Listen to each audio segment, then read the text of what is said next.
Chapter 1361, A Time of Great Opportunity. Emperor Enlightening Academy.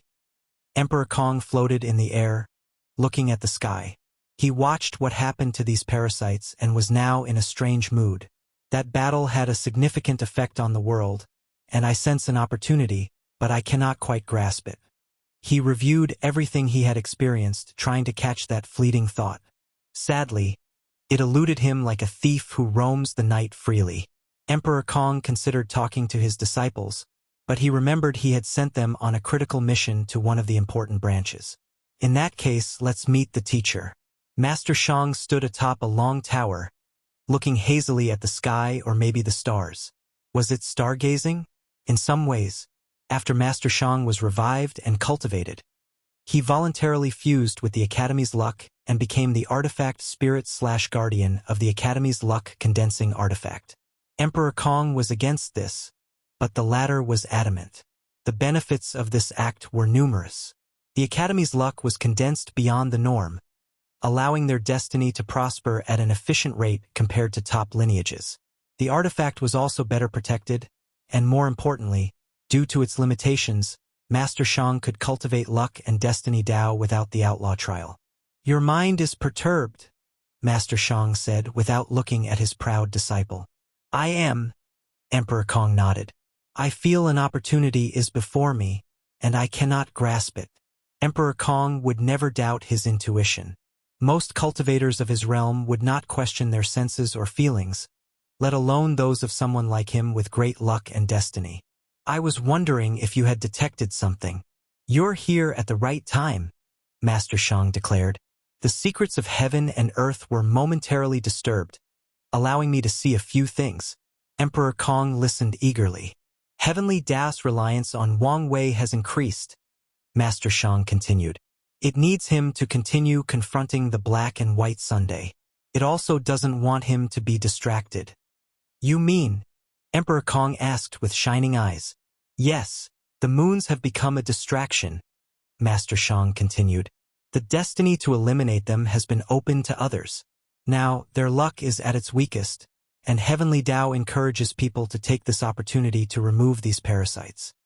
This is certainly good news, Kong said with a smile before swiftly controlling himself.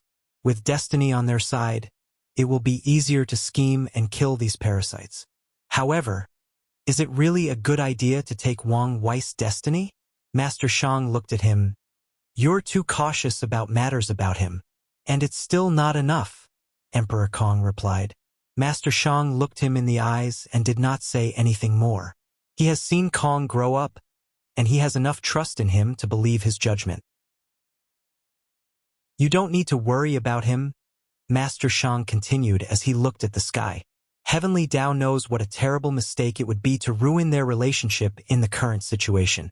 As such, it has already planned to make it up for him. Additionally, some new changes have occurred in the moon's chi luck. Oh? What did you see? It has become extremely easy to plunder their luck, Master Shang continued. As long as you kill them once and force them to lose one of their lives, you can plunder a great deal of their luck and destiny. This is our Academy's chance. We only need to kill one of them once, and the gain will be worth it. I understand, Emperor Kong nodded with shining eyes. He thanked his teacher before leaving. He needed to summon a meeting to discuss the next step. Dao Opening Sect, a meeting of the elders and patriarch. Have you heard the news? Sect Master Yu Kai asked. What news? An elder who had just appeared asked. He was in isolated training to heal his injuries from the lock and was cut off from the outside. He wouldn't have shown his face if not for this emergency meeting. The parasite's luck and destiny has become easier to plunder, someone explained. That is good news, but is it enough for such a grand meeting? We don't need their luck and destiny. Stupid. Think of the implications. What implications? Even if they are all dead, nothing will change with this fucking lock above our head. Yu Kai sensed a fight was about to occur, so he raised his hand to stop everybody. Today's topic is whether we should intervene more in the outside world. Now that everyone is caught on, let's discuss the pros and cons. The main pro is we can revive the ancestors, and they will finally free us, someone said. The overlords and top lineages had too deep of a foundation. To facilitate their power and control, Time Eater played politics and convinced them to seal most of their top powers and resources, such as paragon artifacts, puppets, and talismans. As such, these lineages desperately need the return of their ancestors to free themselves. The con is the two sons are now more active than ever. With the latter's power, it might be easier for him to stop us from reviving our ancestors. Or even worse, use this opportunity to wipe us out. The room became eerily quiet. How long has it been since their sect has not felt a threat of death? At the top of their power, they were the ones who decided others' life and death. But now, everything was reversed. Grand Elder, what do you think? Yukai asked, looking at the elderly woman in a plain blue robe. As a sect master, Yukai only respected Grand Elder Yen Shui. The sect's political situation was complicated, with countless families and significant suppression of the sectarian faction to prevent the birth of another powerful family. When this era started, and the sect faced a catastrophe, people's first instinct was to choose one of the three ancestral families, Wang, Yen, Li, as their next leader. However, Grand Elder Yen Shui vetoed these people and supported Yukai. She advocated and ensured the latter retained all his rights and power as sect master. Grand Elder Yen Shui had many ways to take power. When the catastrophe started, the remaining paragons in the sect knew their fate, so they chose one person to survive and look after the sect in this upcoming turbulent era. Yen Shui was chosen, and without hesitation, she injured her existence, so her cultivation would drop to the Empyrean realm. With her status and strength, she could have easily taken over. However, she fought to preserve the sect's rules and orthodoxy. Regarding such a major decision, it's best to hear from the ancestor, Yen Shui said. You have a point, Yukai said. Things have reached the point that they may need the opinion and guidance of their ancestors. Yukai agreed, and since Yen Shui was the only one who could contact Yen Hai, the elderly woman left the room and returned a few minutes later. The ancestor said we don't need to do anything, Yen Shui announced. Young Master Wang Wei has taken on the burden, and we only need to wait until he needs or asks for our help. That's it. She also said that if something happens to him, prepare to avenge him no matter the cost. I understand, Yukai nodded. He knew how high Wang Wei's status was in the sect, but he did not expect it to be to this level. However, he was not worried or jealous. He has accomplished his mission as a sect master and has enough luck and merit to become a paragon. So, even if Wang Wei returns and wants his position, he can give it up. Tribal Sacred Mountain.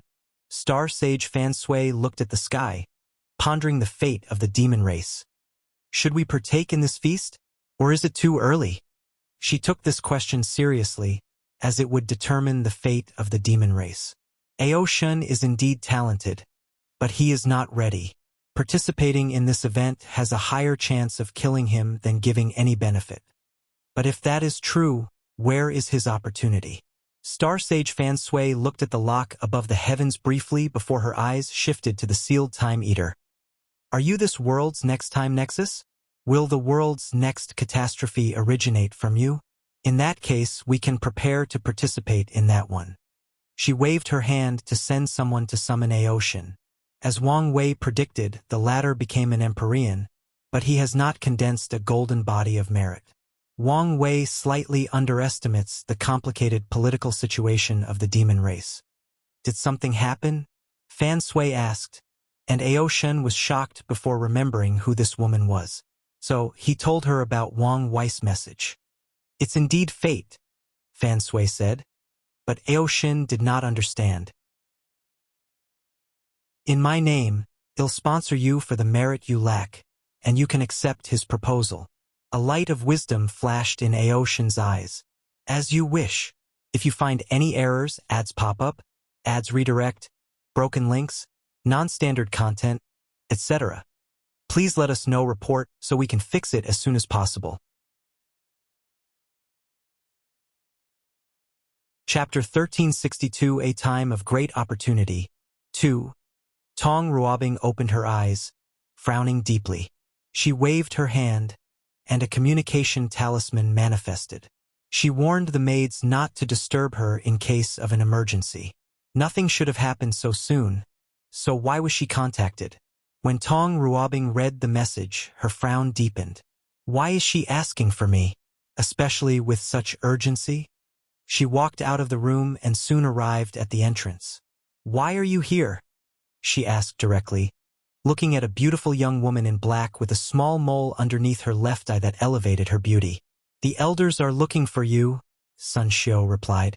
Why did they send you? Tong Ruobing asked, raising her guard.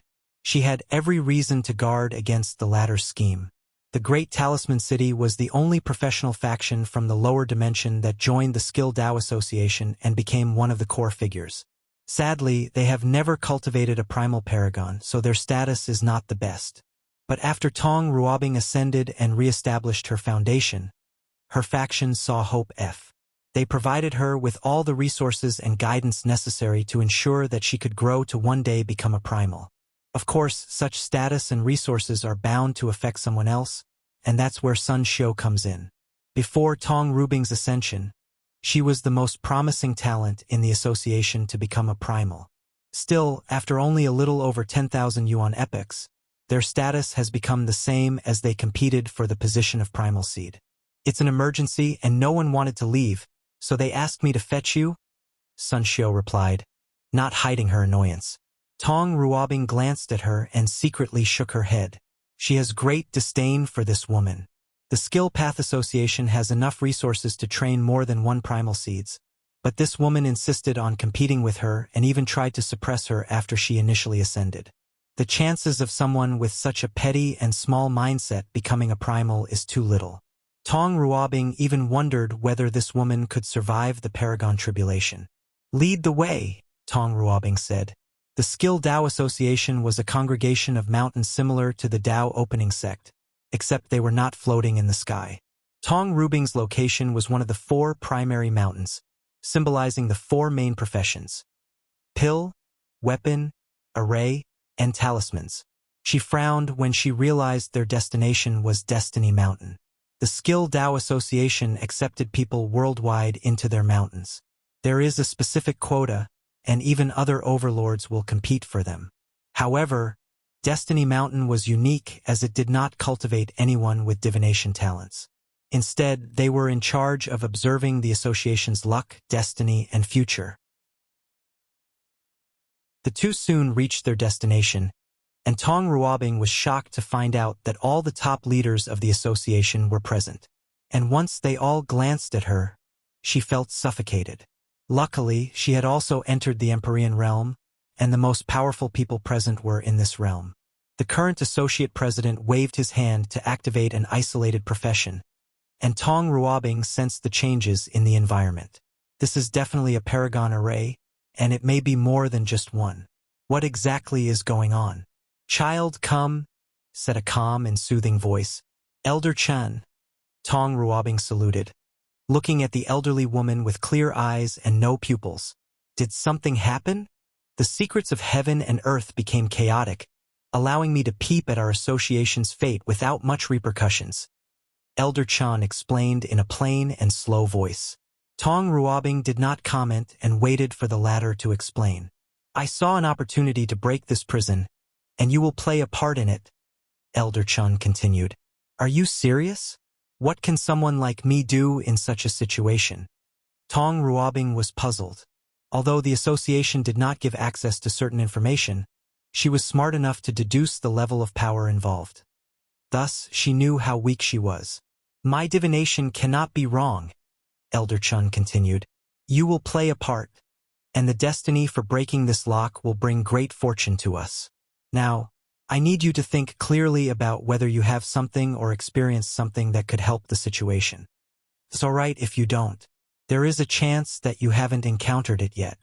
Elder Chun was experienced enough to understand how fate operated, so it's entirely possible that Tong Ruobing hasn't encountered the events that led to her participation. However, it would be best if they knew in advance. That way they could maximize their benefits. Something that can affect the current situation, Tong Ruobing muttered before something lashed into her eyes. Did you think of something? Elder Chen asked. Tong Ruobing summoned an orb with millions of sealing talismans. This is the blood and aura of a terrifying creature sealed in the lower dimension. This is the only thing I can think about. Can I see? Yes, but please, be extra careful. Elder Chen nodded. She knew Tong Ruobing was not the kind of highly cautious type, but she still acted in such a manner. That enough is proof of how serious this sealed blood was. So, she slowly lifted the talismans to sense inside. A murmur penetrated deep into Elden Chen's soul, trying to force her to worship some kind of entity. Additionally, she also sensed her soul rapidly being corroded as madness overwhelmed her senses. She reacted swiftly and protected herself. What a terrifying thing, she commented. It wasn't this bad, Tong Ruobing said with a frown. She realized this thing's power had silently increased while she was not paying attention. She shuddered, thinking what would have happened had she opened it while still in the Great Emperor realm. The power level is only on par with the Empyrean realm, Elder Chun commented. But its essence has indeed surpassed the Paragon realm. My prediction wasn't wrong. This thing will be one of the keys to removing the lock. Everyone's eyes looked at that orb with fiery eyes. The world was currently experiencing a catastrophe, meaning there were both dangers and opportunities. If their association could choose the right side and acquire enough destiny, then they can cultivate a few more primal paragons and reach the same level as the Grand Sect Alliance and the Dao Opening Sect among the Overlords. Child, can you tell me in detail about how you acquired this thing? Tong Ruobing hesitated briefly before explaining everything that occurred with the abyss gap in the lower dimension. She left some details out, but they were not that important. Wang Wei, huh? Elder Chen muttered. It seems the Dao Opening Sect will soon become the leader in the upcoming era. Isn't that expected? The association president uttered. The Grand Sect Alliance is a group forced together, while the four primals of the Dao Opening Sect are basically family. Isn't that why many people tried to suppress their development? Let's not talk about this, Elder Chun continued. She, more than many people, understood that some things were destined. Child, can you lend us this for a while? No problem. Tong Ruobing agreed without hesitation. She knew she had no choice in the current situation, and this thing would probably only be helpful after becoming a primal. Don't worry, we won't take your things without compensation, Elder Chun continued. As a reward, you will be granted the position of primal seed, with all the status and resources. Additionally, you will be the one who carries the destiny from breaking the lock. Elder Chun, the association president said, it's fine to give her the position, but the matter of destiny must be treated with care. Elder Chun calmly looked at him. Haven't you understood? Some things are already destined. Why was she the one with this blood? Why did Wang Wei choose to bear the world's destiny? And why did she have a close connection with him? Everything seems random or coincidental, but it's just fate working its miracle. I understand what you mean, but the association president continued, unwilling to let such an opportunity pass. We can wait until we can contact the ancestors, but I guarantee they will make the same choice. Then, let's just wait, the president responded with gritted teeth. He knew his talent and that reaching the peak of the Paragon realm was far-fetched. However, he now had a chance to see higher peaks with this upcoming destiny. Elder Chun looked at Sun Xiu and sighed. Little Xiu, why is your mood so chaotic? Sun Xiu was quiet. Our association was one of the Overlords. Do you think we don't have the resources to train more than one primal seed? Why are you so small-minded? With such a mindset, how do you expect to carry the Sun Clan's name and glory? The Sun Clan patriarch looked at his daughter with a frown. Their clan is a descendant of the association's primal, meaning they have one of the highest status. Previously, he indulged his daughter since she had some talent, but now, he realized she may not be enough to represent the Sun Clan in the upcoming era. It seems I may have to find another heir, he thought. However, thinking about how doting his wife was, he added, All right, let's give her one more chance. Elder Chan, what should we do now? Our priority is to purify this thing and keep the essence, Elder Chan stated. That is probably the key. But can this thing be purified? When Elder Chun opened the orb, the elders sensed the evil power emanating from it and were not confident. "We must try," she replied before suddenly thinking of something. Looking at Tong Ruobing, she asked, "Do you want to participate?" "Me?" Elder Chun nodded. "No problem," Tong Ruobing replied calmly. "If you find any errors, ads pop up, ads redirect, broken links, non-standard content, etc., please let us know report so we can fix it as soon as possible." Chapter 1363, A Time of Great Opportunity 3. No need to read the second paragraph. There is a problem with this chapter. It should have been released before the one called Grand Daos Grand Move, but I wrote the chapter but never published it. I'm also having a problem with fixing this issue with S rules that you cannot delete more than 1,000 words of a published chapter, especially privileged ones. Hopefully, this long introduction fixes the issue. I just tried, and it did not meet the requirements, so I must add more. I'm sorry for this introduction. You don't have to read it. It's one of the requirements for me to fix the issue. Maybe I should have deleted the entire thing and republished it. However, that probably would cause more trouble, and there is the fact it's not fair for the people who already bought the chapter. Alright, this should meet the word counts. Qin Longwei, the supervisor of the Great Chu Divine Dynasty's prison, received a strange request today. A middle-level minister of the agricultural department wished to meet him secretly. At first, he wanted to refuse, but the latter provided him with some information about one of his enemies. Qin Longwei thought this might be an opportunity to take down the latter and maybe even get promoted. When he arrived at his destination, he checked the surroundings to ensure he was not falling into a trap. He felt relieved that the only person present was that small minister. "Tell me your news, and don't waste my time," Qin Longwei said directly. Although his department was on the lower end of the dynasty, his rank was still above this little clerk. As such, he did not give the latter much face. Sir, I only want some guarantees," said the clerk with a trembling voice. "Tell me your information before we can even negotiate." "Sir, if you're not talking, I won't stay here for long," Qin Longwei sneered before walking away. He had already captured the clerk's mindset as soon as he laid eyes on them.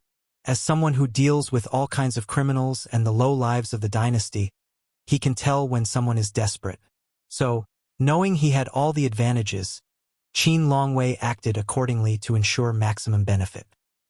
He knew that any time now, this clerk would call him back with more desperation in his voice. Sadly, he overestimated his abilities this time. The small clerk suddenly released a shadow that swallowed Qin Longwei before he could react. He did not scream, nor did his intuition activate. He was swallowed completely. A new Qin Longwei appeared where he previously stood, but his eyes were different. He had lost the cruelty and brutality raised by torturing and killing criminals for countless Yuan epochs. Instead, his eyes were sharp, cunning, and powerful. This transformation lasted only seconds before Qin Longwei returned to his previous self. This new version perfectly captured the former Qin Longwei's aura, personality, facial expression, memories, etc. "You can leave, and don't let anyone see you." Qin Longwei, "No," Paragon Jimin said to the clerk. The two left separately, and Jimin took this opportunity to review Qin Longwei's memories in detail. "The prisoners from the hidden layers were taken out," he murmured. "I was right. Something is wrong with Shu Ren." When he was the prime minister, Paragon Jimin knew that the hidden layers of the prison contained powerful body refiners or cultivators that could be absorbed to help Shu Ren heal in case of an emergency. Only a few people knew about it, and only the emperor could order people to remove these prisoners. Now that I have confirmed the news, what should my next step be? Paragon Jimin thought. As soon as the Earth Emperor returned, he liquidated the Prime Minister and many other identities Jimin had, forcing him to start over. Luckily, he knew enough about the dynasty to slowly return to the top by stealing the lives of important ministers. If he is given some time and without interference, Jimin is confident he will once again be the Prime Minister, and this time with his Paragon Realm cultivation, his hiding ability will drastically increase. Jimin looked at the sky when he returned home. His eyes saw the Qi Luck Dragon of Great Chu. The normal eyes cannot see anything different about it, but he can see the instability of the dragon, especially after Wang Wei injured Shu Run. It has become easier to plunder the luck and destiny of these people, and this might be the fastest way for me to recuperate, Emperor Jimin analyzed. But what should I do once I return to my peak? Take revenge on Wang Wei? No, that's pointless. Although the latter did scheme against him, he indeed saved him. Additionally, Paragon Jimin knew how difficult it would be to kill a master of karma after owing the latter a debt of saving their lives. Not to mention, he has speculated that Wang Wei has Paragon tier strength, hence why Shu Run was injured. My ambition has always been to use the current chaos to build a powerful faction to prepare for the upcoming era, Paragon Jimin analyzed. By now, the rebellion should only be bones and skin, leaving only a few of my die-hard supporters. In that case, I'll need to use my status as the first Paragon to condense my luck and destiny and to rally people into my lineage. Lao Qin, where have you been? Yelled a gruff voice as soon as Qin Longwei entered his house. He recognized it as his voice and yelled, I went to get some fresh air. You didn't go drinking again, did you? I've told you many times not to associate with these scoundrels. The prisons are full of people whose minds have been twisted. Some came to the prison to satisfy their hidden urges, while others became like this after years in that terrible environment. It did not help that the prison had a unique cultivation technique that absorbed baleful auras and negative emotions. Qin Longwei's wife never liked how her husband associated with these people by taking them drinking. No, I haven't, Qin Longwei responded. Let me check. A divine sense descended on the room that scanned his body, especially his mouth and aura, making Paragon Jimin's lips twitch. Good. It seems you've started to listen to me more. Jimin ignored his wife and entered his cultivating room. From Qin Longwei's memories and his experience as a prime minister, he knew the prison supervisor position was not simple. The emperor has absolute power. With one word, he can imprison or kill nobles, high-ranking ministers, or their families. These people cannot do anything to the emperor, but can't they kill a lowly prison supervisor? Before Qin Longwei took office, the Great Chu dynasty often switched supervisors. Qin Longwei successfully stayed in his position for so long because he formed a bond or connection with his officers, forming a tight group that bound their interests and protected each other. His wife is from a middle-tier noble clan, so she looks down on these people, but Qin Longwei knows this is his method of survival. Since I've decided to kill that bastard, I need to make a plan, Paragon Jimin continued once he was alone. But where to start? He reviewed all the information he knew about the dynasty, and his mind finally locked into one person. The third prince, he muttered.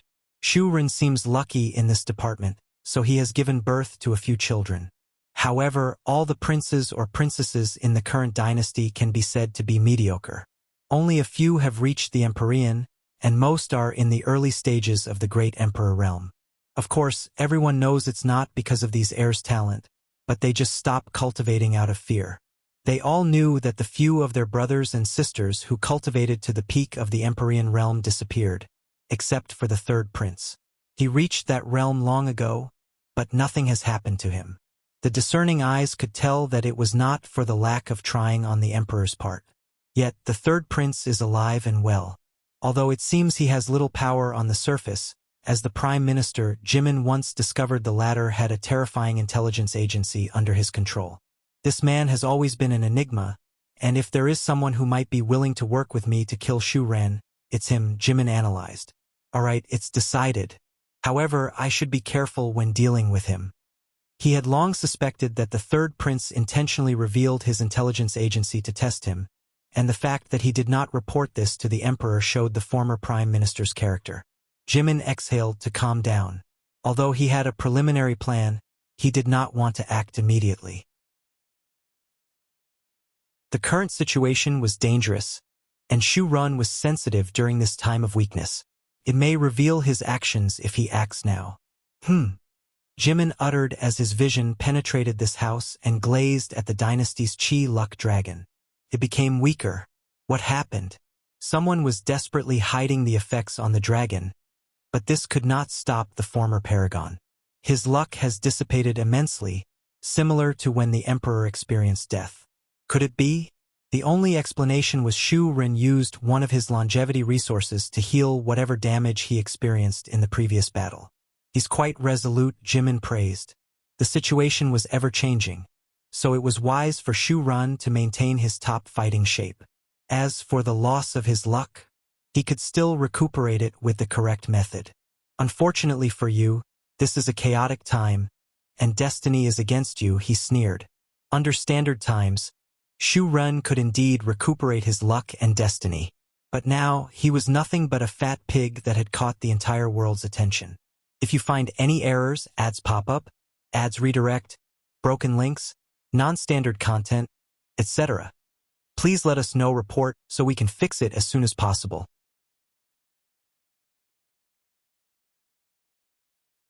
Chapter 1364, Heavenly Dao's Grand Move. Unedited chapter. There is a missing chapter labeled A Great Time of Opportunity 3. It should have been released yesterday, but I made an error and did not push the publish button. Go read it since there is some vital information. Wang Wei sat cross-legged before countless mortals, with 369 billion of them chosen as the leader and imbued with great destiny by Wang Wei and Heavenly Dao. This number sounds large, but considering the unfathomable number of mortals in the Eternal Ascension world, that number meant nothing. Fortunately, Wang Wei went with quality over quantity. These leaders are intelligent enough to inherit all the knowledge of the mortal civilization and have the political and tactical minds to lead their minds. Additionally, Wang Wei knew what was coming, so after teaching them the knowledge, he also trained them through simulation on how to fight against cultivators. Your training is completed, Wang Wei said. 6 months have passed outside, but these people have experienced more than a dozen years of learning and training. The destiny of your species is in your hands, Wang Wei continued. Although many cultivators will provide aid, ultimately, you must rely on yourselves. We understand, enlightened sage, they responded in unison. Wang Wei nodded. Although he did not ask them to call him as such, his actions are worthy of such a title. Now go! Sir, will we see you again? Asked one of the female leaders. If fate wills it, we will, Wang Wei replied. He waved his hand, and everyone's mind returned to their bodies. He sighed to himself. Mortals are nothing in the grand scheme of things. They are at the bottom of the hierarchical chain, and yet, the future and destiny of the Eternal Ascension world has to rely on them to ensure it has a future. Wang Wei shook his head to regain his focus, and he muttered under his breath. The seeds have been planted. Now, we only need guardians to ensure they can bloom into beautiful flowers without any hindrance. He did not hesitate to contact Feng Heng and Sage Lin Qi. The three spent the next few hours discussing how to protect these mortals while they build their civilization and how to spread their accomplishments better. Once they had a concrete plan, Wang Wei forwarded it to a few allies, including his ancestor and the sect and Emperor Kong and Sun Junyao.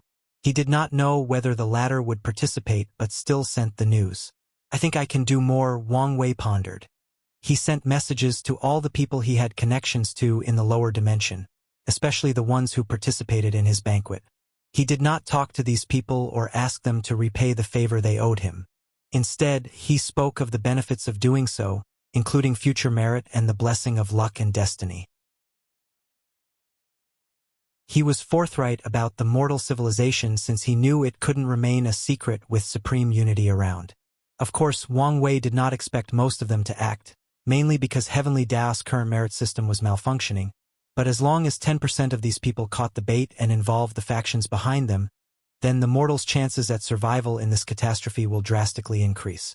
He created a clone to watch the Void Illusion realm before finally leaving. Something is wrong? What's wrong with my destiny?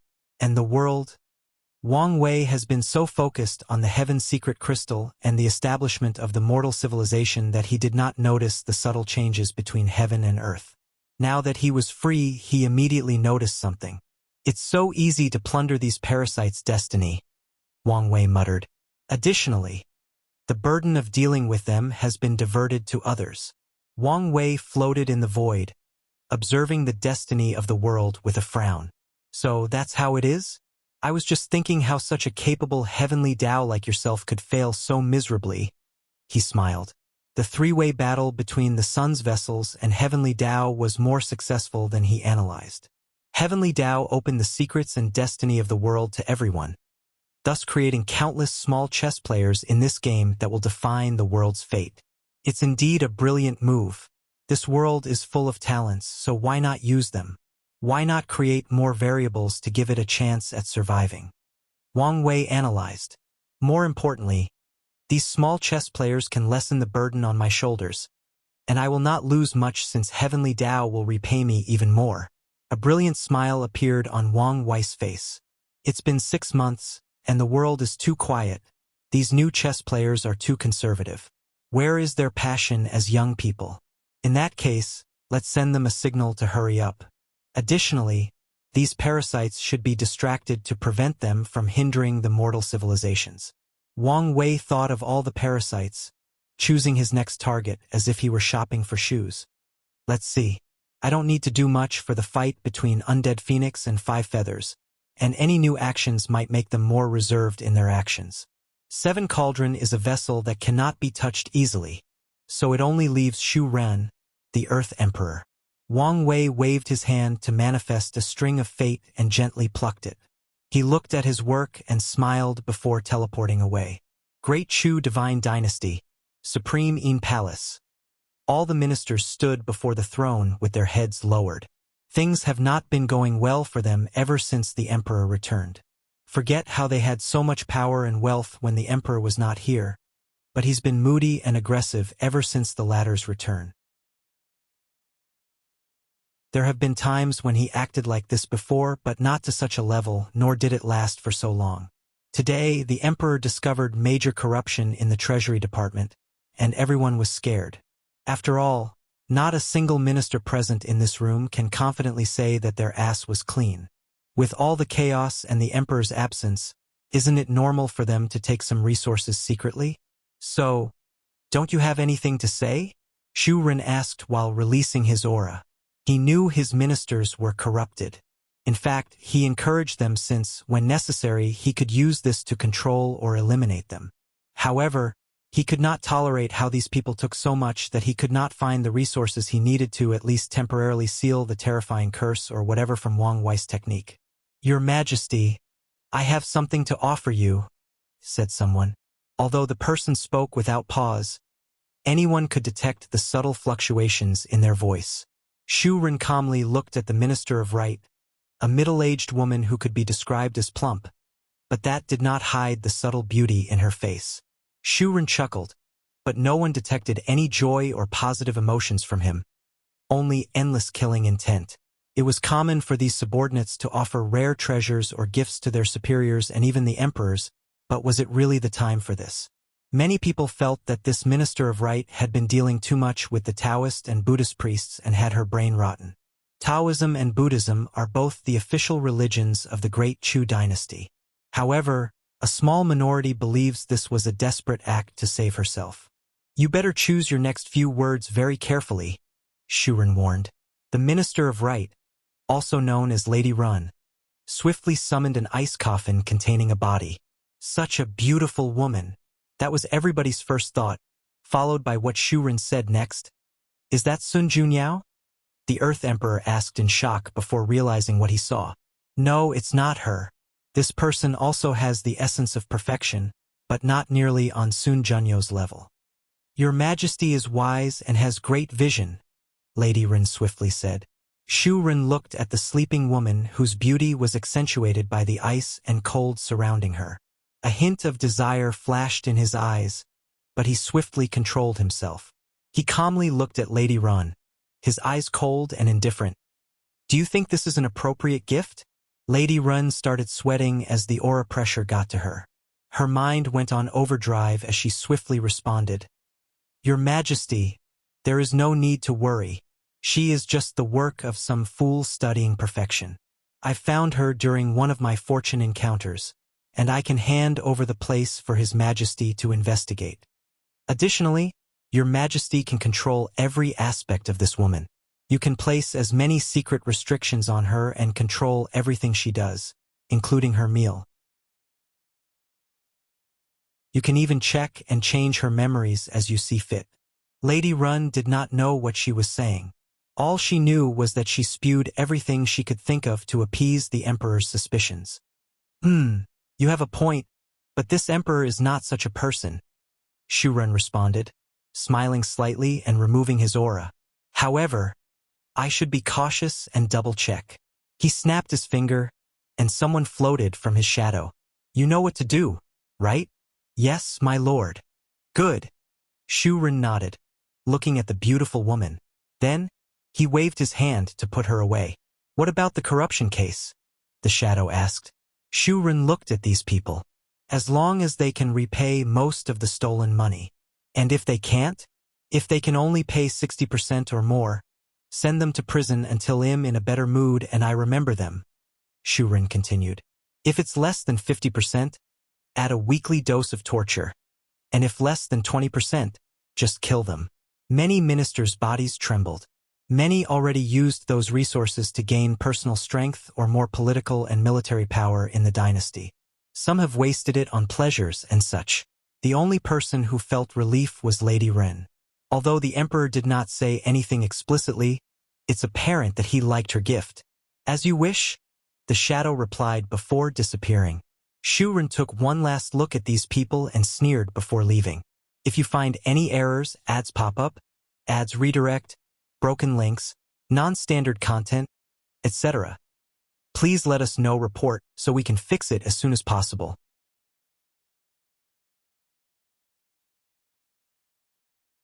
Chapter 1365 Shu Shu. How is it? Shu Ren asked, looking at the shadow kneeling before him. I have investigated it clearly. She is the product of a genius from the golden generation called the Moon Knight Paragon.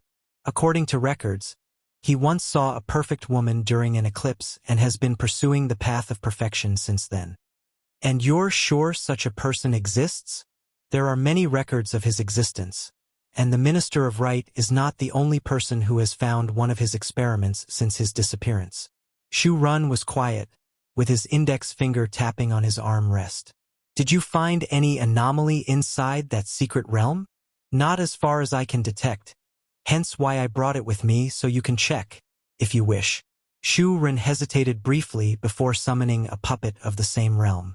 He linked his visions to the object before sending it inside.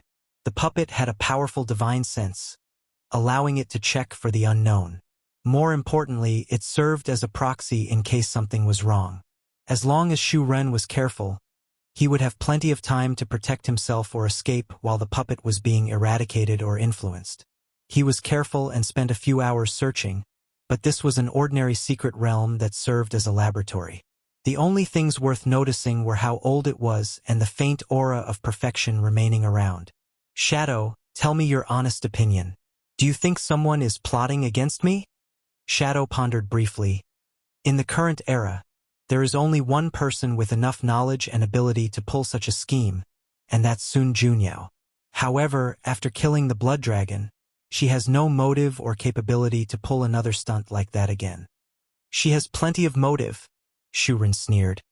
His words plunged the room into momentary silence for a few seconds. Then he continued, What about Wang Wei? Shadow was silent. Speak. Shadow no longer hesitated. There has been no evidence that Wang Wei has such a great understanding of perfection, and granted that it's not his Tao, the only way for him to scheme something like that would be for him to team up with Sun Junyao. Don't beat around the bush and state your opinion. If this is Wang Wei's scheme, I cannot think of the latter's objective, Shadow explained. Not to be rude, but this unfinished product does not have Sun Junyao's charm. So what would be the plan of using her as bait? And even if she was, Lord, you are not as weak-willed as the lustful dragon, so the same plan would not work. Maybe this is just a distraction, Shu Ren said with squinting eyes. Instead of focusing on her, our eyes should be elsewhere, for example, Lady Ren. No, she's too obvious, so most likely a pawn. Shu Ren felt he was into something. The perfect woman was a distraction, and Wang Wei's attack was coming somewhere else. There is another possibility we may have overlooked, Shadow suddenly said. Oh, her creator, the Moon Knight Paragon? Shu Ren asked with a frown. Are you suggesting he's alive and might want his test subject back? That's right. He might not allow anyone to touch her if he values her. That's a little far-fetched, Shu Ren disagreed. He's been missing for heaven knows how long, and even if he's alive, he won't be in the Eternal Ascension world, and as you know, it's impossible to return here in the current climate. Unless he's achieved the same realm as the two suns. That's even more absurd, Shu Ren replied before pausing. Do we have any records of him entering the ultimate taboo? He has long disappeared before the ultimate taboo, Shadow replied, and Shu Ren almost sighed in relief. But that doesn't rule out that he entered from other worlds. Indeed, Shu Ren acknowledged before thinking deeply. I still think your idea is too far-fetched and has too many loopholes.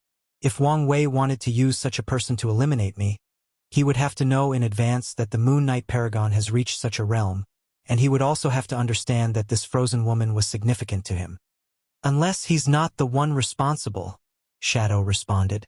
If not him, who else are you saying this is a plot from one of those five? Time Eater, to be specific. Shadow continued his analysis. You should know that he has a much better information network involving affairs in foreign chaos worlds, so it's not impossible for him to hear the news about Moon Knight Paragon. Furthermore, we know that he's not the type to remain subordinate, so what is the best way, in this current situation, for him to retain his autonomy and as much power as possible? Make the world chaotic by distracting the two suns from paying attention to him. There is no better way for him to succeed than to introduce another powerhouse on their level. Shu Ren frowned. Assuming you're right, what role do I play in this grand scheme? Hasn't he always wanted all the world's luck and destiny for himself? Shadow stated. According to his original plan, he would choose people on the Moon Council that he could easily control and deal with, and when the time was right, he would eliminate them and take all their luck and destiny. Shu Ren had to admit that Shadow's analysis made sense. If Time Eater's plan succeeded, he would have killed two birds with one stone by diverting the two suns' attention and killing him in the process. An intense killing intent flashed in his eyes before dissipating. What do you suggest we do? Shadow did not immediately reply. Well, sir, the simplest way to solve this issue is to put the woman away. Whether this is a scheme or not, we will have no problem as long as she's no longer our problem. Your approach is too conservative, Shu Ren immediately answered. Plus, wouldn't I be telling the world that I fear either Wang Wei or Time Eater if I sent her away? Brr, sir? Shu Ren raised his hand to stop him. Your analysis is sound and impeccable on paper, but there are still many flaws. For example, why hasn't the Moon Knight Emperor returned to the Eternal Ascension world after his cultivation success? Did something happen to him? Did he abandon his home after achieving such a level of power? Shu Ren's body on the throne suddenly relaxed. Achieving that cultivation realm is not as simple as you imagine. Additionally, we know that there are others in the Chaos universe, but none have ever entered the Eternal Ascension world despite many wanting to. Shadow was quiet. His lord had a point, but he also knew that these points were nothing but excuses. Ultimately, he kept the woman out of pride and lust. Maybe he's not so different from the dragon, after all. The only difference is he's arrogant enough to think he can see through any scheme and deal with it. In that case, sir, what do you need me to do? Keep an eye out for Wang Wei and Time Eater's actions, he ordered. Shu Ren wanted to be vigilant and prepare in case something went wrong.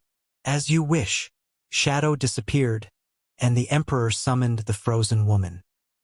He pointed at her, and countless formations manifested in the void before entering her body.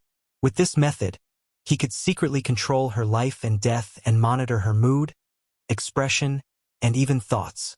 As for her memories, Shu Ren did not touch them until he discovered they mainly consisted of a middle-aged man with a cold expression experimenting with her by using countless formations.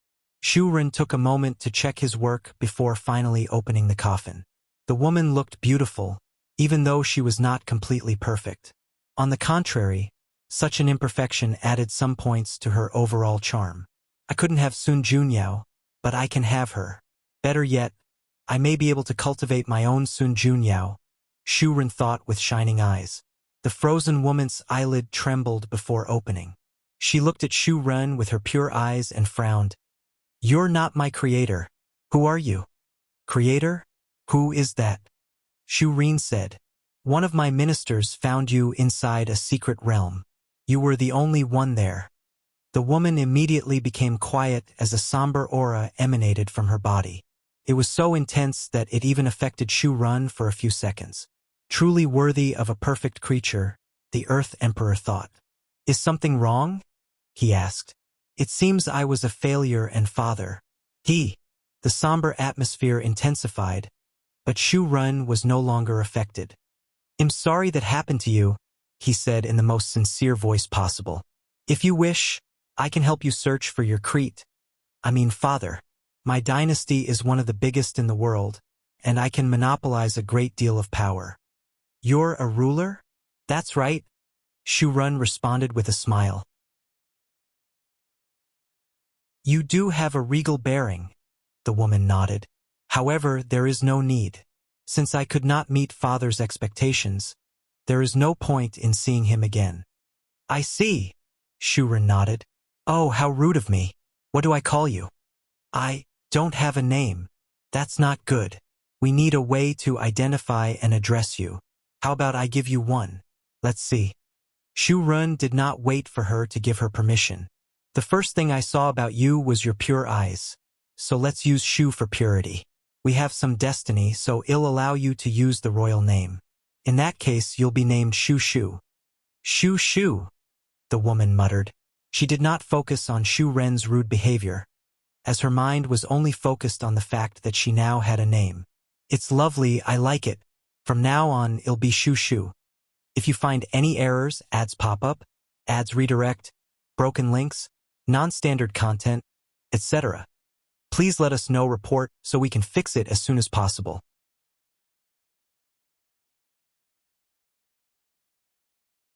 Chapter 1366 Declaring War. Wang Wei returned home and summoned his team. Everybody soon arrived except for Monk. What happened? Is he in retreat? He has returned to the clan, Dulgun quickly explained. I stay here so I can relay his message. He apologized for the sudden departure, but he had good reason. He's planning on taking down one of the moons, but that requires him to return home. Oh? Can you elaborate more? You sound very confident. I apologize, but I cannot say anything more since it involves secrets of our barbarian clan, Dulgun replied. Wang Wei was intrigued, but he did not ask any more questions. Instead, he took a moment to analyze the information he knew about the barbarian clan and remembered certain rumors he had read about in Wu Hong's library. Could it be that ceremony? Interesting. He did not mind Monk's actions as long the latter could succeed. Wang Wei had to agree with Heavenly Dao's approach since he was starting to feel overwhelmed with all the things he had to do. So, now more than ever, he was glad he had people to help alleviate the workload and pressure. Well, that's fine, he said. Anything to report? There is nothing significant except that the fate-changing hall has shown signs of collapsing, Wang Qi reported. As you know, these people joined because they needed an outlet to get resources. But now, these resources are useless since they cannot be cultivated. Our non-immortal members are still active since they want to exchange for longevity resources to extend their lifespan, but the immortal members could not care more. A while ago, there was a craze of hoarding resources, but after a brief period, it has become quiet and desolate. Wang Wei groaned. The operational model of the fate-changing hall was flawed from the beginning, operating on a pure reward basis, similar to mercenaries. Now that the rewards and benefits were useless, these people, who had no loyalty except to themselves, will not work for Wang Wei anymore. Although cultivation was impossible, fighting techniques are still valuable. We could use that to placate them temporarily, Wang Wei suggested. Dulgun had the same idea, and she even provided access to Monk's pagoda, Wang Qi replied. Quite a few people were tempted to learn new fighting techniques to increase their strength, but they are not so desperate compared to before. It is still challenging to mobilize their powers compared to before. Well, it's good enough that we can still use them, Wang Wei stopped as he frowned. No, I overlooked something. He instantly became serious. The light of wisdom flashed in his eyes as something dawned on him. The people from the fate-changing hall are directly linked to me. Most of them even have my spirit particles in their souls, meaning they can be used against me. His face turned seriously as soon as he uttered these words. Then Wang Wei fully displayed his quality as a Dao overlord. He ruthlessly and without a single hesitation ordered his spirit particles and the backup he put on these people to kill all of them. He did not spare anyone, including the few talents he had previously recruited or had his eyes on. With this single order, he killed countless loose cultivators, but Wang Wei did not care. He did not want to take risks with an opponent such as Supreme Unity, so he even wiped out his spirit particles, intending to condense new ones. He suddenly sensed something. It seems I made the right choice. He just realized a few people survived his attack. How could ordinary loose cultivators survive his method? There must be something wrong with these survivors. Lord, Wang Qi asked with a pale expression. He was the fate-exchanging hall liaison, so he noticed it when so many people died.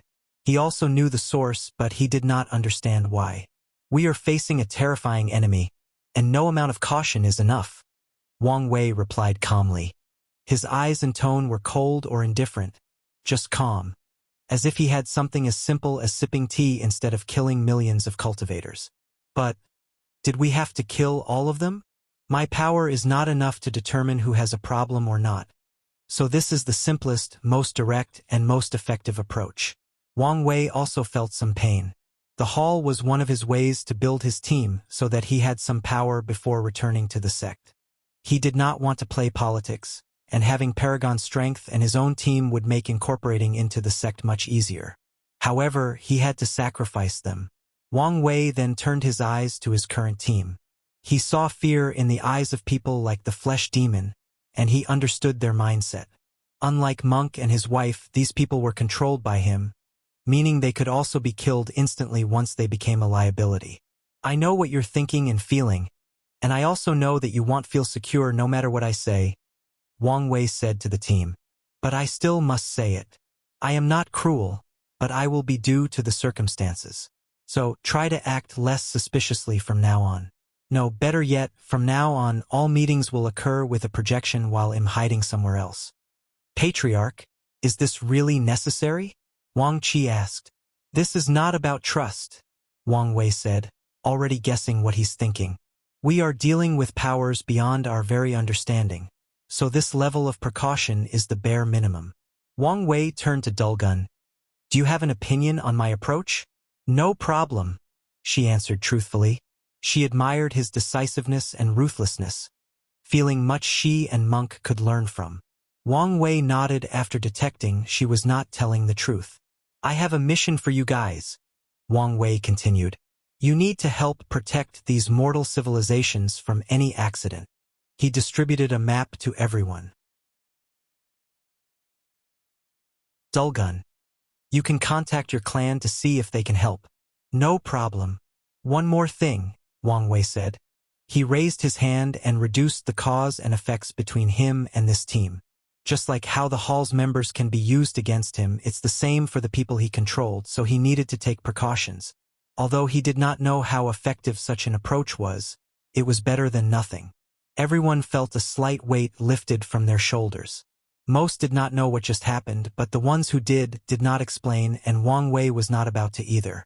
After all, he could be accidentally revealing information to the enemy. All right, everyone is dismissed except for Red Mask, Wang Wei ordered, and once he was left alone with his shadow, he handed her 2 talismans. I need you to monitor and even capture these people. Use your best judgment for what to do. Wang Wei was interested in the people who survived. He knew they did not do so with longevity resources since his spirit particle should have remained in their souls once they revived. The second talisman contained the location of the Dao imprints of all the emperors and empyreans from the hall. Create a team to eradicate these people. Wang Wei did not think these people would be able to grow to the point that they could avenge him, but he would not leave such an obvious flaw for someone with a destiny to grow and come back. I understand. Red Mask nodded. Wang Wei dismissed her, taking this moment to think. What happened with the fate-changing hall is more than enough proof for him that his paranoia was warranted. He cannot directly detect the means of transcendence. He can only rely on his deduction and cautious nature. I need a new hiding place, Wang Wei thought. He was not joking when he said he would only attend future meetings using a projection. Swish!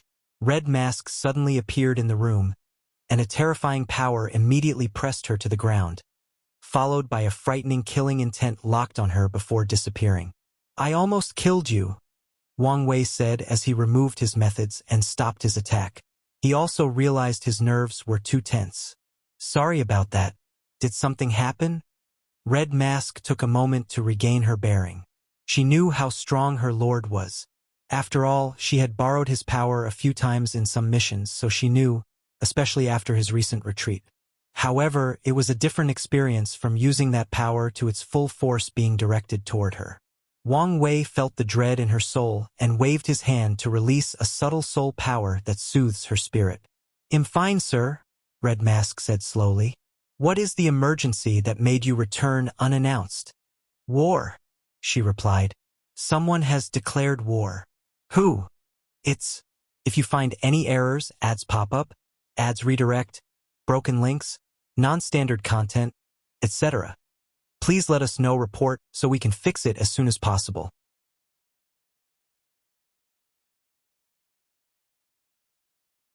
Chapter 1367 War. Five Feathers sat lazily on her throne, with all her subjects patiently waiting for her. She looked normal, but that's only because she was only using a projection. She still refuses anyone to meet her true self. Ambassador Blue Phoenix has returned, someone announced in the meeting. Five Feathers' demeanor changed after hearing these words. Bring her in, she ordered. A woman dressed in all black with blue hair walked into the meeting room. She had a cold and indifferent facial expression, and a chill emanated from her body as if she were not a person but a million-year-old ice block. Well?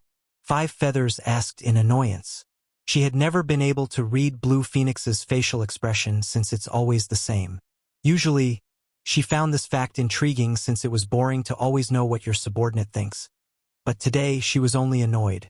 Unfortunately, her excitement would not affect Blue Phoenix's eternally frozen face. He refused, Blue Phoenix answered calmly. Damn it! Five Feathers roared, releasing a terrifying aura that scared everybody present. Why did he refuse? Blue Phoenix was one of the few who remained unaffected and answered. He said that seeing you suffer is the best reward. No matter what you offer, he will not give you the cure. Five Feathers clenched her fist. A part of her expected this answer from that bastard undead phoenix, but she did not expect after lowering her head and offering such a high price, he still refused. Does he think she was a soft persimmon? Good, good, good. Undead Phoenix, she said with gritted teeth before calming down. There was still hope. Five Feathers looked at these people. How is the Red Phoenix's situation? She said it would take a few days to get an answer. A few days? I can still wait. Five Feathers said calmly before her eyes shifted to a small group in the room. This group was an anomaly in this meeting because everyone had a peaceful aura, and their eyes contained the light of wisdom.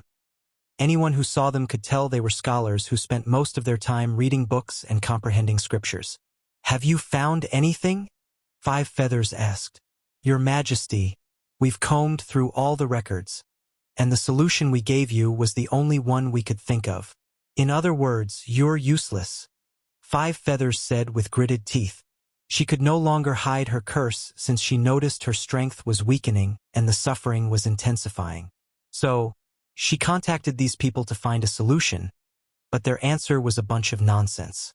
According to them, this curse was a curse of destiny, and a curse of sin, cast by a paragon that held tremendous destiny and importance to the world. So, if she wants to remove it, besides the original cure, she would need the help of at least 4 sages and have them pardon her sins. The scholarly group lowered their heads while Five Feathers looked at them with killing intent. Ultimately, she did not eliminate them. The world's situation was chaotic, and it was unwise to eradicate a group of knowledgeable people. So, she closed her eyes and waited for a few days until Red Phoenix returned. Everyone waited quietly. Typically, these people with powerful cultivation could still stand for years, but under the natural pressure emanating from Five Feathers' volatile mood, many people started sweating after a few hours. Some people had to secretly take a few pills to last for the entire 5 days. Then, these ministers heard the greatest sound in the world. Ambassador Red Phoenix has returned. The result? Five Feathers asked, her expression and eyes extremely cold. The Lord said there is nothing she can do, no matter the price offered. Is that so? Five Feathers answered, her voice still unforgettably calm. We surrendered to you and followed your orders, but you cannot help us in our time of need? Okay. Her eyes glow red, an indication of her madness. Now that she had the last hope of using power beyond the Paragon realm to remove that curse forcefully, Five Feathers had lost her last strand of reason. Summon all the Color Phoenix commanders and mobilize all our military forces. Five Feathers suddenly announced. Since he doesn't want to give it to me, he'll take it from his corpse. She stood up from her throne before dispersing.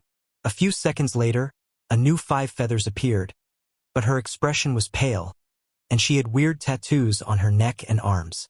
She looked at the group of scholars. Is there a way to temporarily seal this curse to prevent it from affecting my strength? The scholars looked at each other and swiftly communicated with each other. Then an elderly woman, who seemed quite influential among them, stepped up to speak. If you only want to seal it temporarily, there are 2 ways we can think of. However, she stopped and did not continue. Speak, Five Feathers ordered. The first way is to do goods and gather merit. Heaven and earth think you are the ultimate sinner, believing you killed Paragon Jimin, who was the embodiment of hope for this era. If you do enough good, you can be forgiven, and the curse will be lifted. How much good are we talking about, and how long will this method take? The elderly scholar did answer, but her silence was more than enough. Tell me the second method. The scholar hesitated again, but she swiftly explained when she saw the impatience in Five Feathers' eyes. The second approach is to do the opposite and follow a path of extreme. What do you mean? Be more straightforward. There is a devil cultivator's technique called the body of sin, the scholar explained. By cultivating it, you can absorb the curse and use it for your power.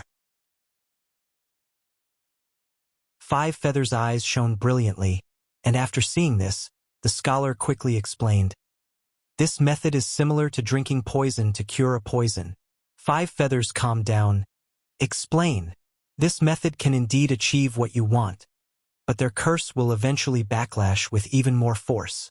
Your Majesty can continue to absorb more sins to delay the backlash, which will only increase its potency. Eventually, this method will not be able to delay it again, and by then, I'm afraid the backlash will instantly wipe you out, Your Majesty. Is that so? Five Feathers muttered. No one could tell what she was thinking. There is still some hope, another scholar said as he stepped to the front. The world has changed, making it easier to absorb others' destiny. If Your Majesty can eliminate Undead Phoenix and take his destiny and luck, you can use it to delay the backlash for an extended period to find another solution. So, what you're saying is that this war is my only choice at surviving, Five Feathers said with a cruel smile. Excellent. Let's start. Where is the body of sin? Since you mention it, I assume we have a copy? Yes. Let's begin. Wang Wei read the information about this war. It was very sudden. Five Feathers seemed to have become crazy and rallied all her troops and started fighting the core territory of Undead Phoenix. A war? I expected them to fight, but not a direct war. Wang Wei thought with a frown. These people are technically Supreme Unity's subordinates, so Wang Wei figured they could fight between themselves but not to the point of destabilizing the entire situation. Maybe she's doing it on purpose, Red Mask said. Oh, we have received news that one of the Color Phoenix commanders visited Seven Cauldron. Five Feathers probably wanted to use her power as a vessel to cleanse the curse. Are you saying after she failed, she used this war to attract his attention and ask them to remove the curse? Red Mask nodded. You may have a point, but I have a bad feeling about this war, Wang Wei said. He trusted his intuition, so there must be a reason he was feeling that way. Anyway, this war is our advantage. The mortals need time to grow, and this is a great distraction. We can also take this opportunity to save the mortals leaving in these two territories.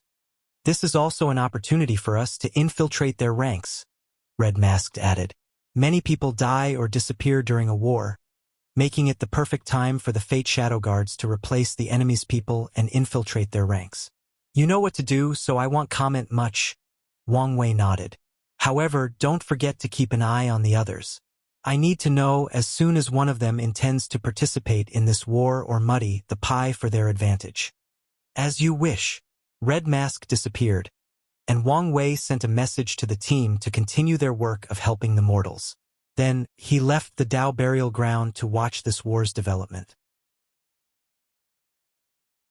If you find any errors, ads pop up, ads redirect, broken links, non-standard content, etc., please let us know report so we can fix it as soon as possible.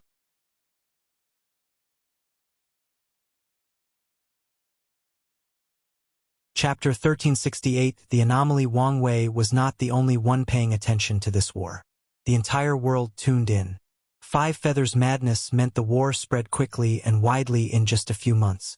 So, everyone watched and waited patiently. Wang Wei sat cross-legged on some unknown dimension that was surrounded by countless ceiling arrays and a potent heaven-deceiving array. A mirror floated before him as he watched the commander battle between the two sides. On one side was Five Feathers' 5 phoenixes, white, red, blue, yellow, and green. Opposite them were Undead Phoenix's 5 undead kings. Purple Zombie King, Gold Banshee Queen, Silver Evil Spirit Sovereign, Black Soul-Sucking Tyrant, and the Iron Bone Dragon Monarch. All these 10 people were peak Emperors, with a few even being everlasting Empyreans, meaning they were the peak power level in this war besides their leaders. Something is indeed wrong, Wang Wei thought. He noticed that the undead kings used their pseudo-immortality, they can't die due to their connection with the undead phoenix, to fight like madmen who did not care for their injuries. Additionally, as undead, they did not feel or know fear or pain in the first place.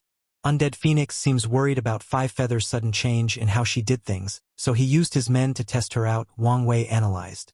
He wants to kill one of the color phoenixes as soon as possible to tip the top powerhouse battle on his side. If one of the phoenixes dies, one undead king will be free to slaughter the enemy's army or legion. By then, Five Feathers would have no choice but to find another way to stop the undead king or intervene herself. However, the phoenix seems to choose a more defensive way of fighting, Wang Wei continued. It's almost as if they are stalling for time. Are they waiting for backup? Or is Five Feathers planning something major? Wang Wei thought about it before sending orders to Red Mask. He wanted her to focus all her time on finding Five Feathers' location. Then Wang Wei changed the location of his dimension just in case. His eyes then shifted to one of the phoenixes, White Phoenix. Years ago, I planted something on her to use as a chess piece. Should I activate it now? Wang Wei hesitated. He put that mark on her a long time ago, and he feared it may have been discovered. It's worth the risk, Wang Wei thought. He still remembered the bad feeling he had about this war. Wang Wei observed White Phoenix and waited until the battle reached the most intense and activated the particle. He forcefully invaded her sea of consciousness, activating the restrictions placed on her soul and memories. Wang Wei did not care and destroyed the limits, leaving cracks all over her sea of consciousness. He then focused on gathering information from the last few months.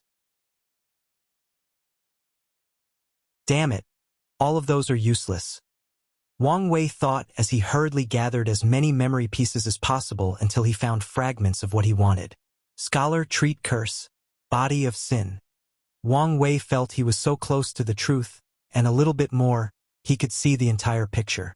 However, his rationale took over. He knew the consequences of letting greed dictate his actions.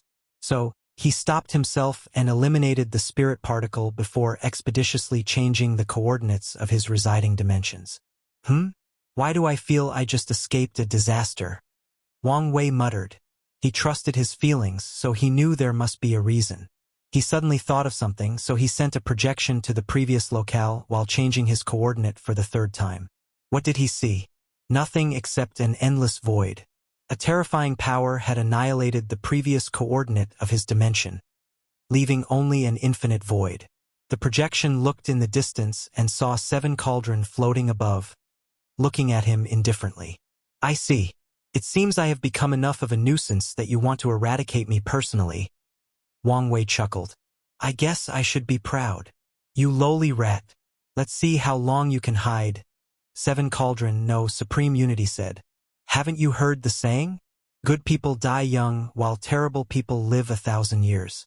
I'm a disaster, so I guarantee you'll live long enough until I'm capable of ripping your spine from your body. Keep testing my patient and see what will happen, Supreme Unity said calmly.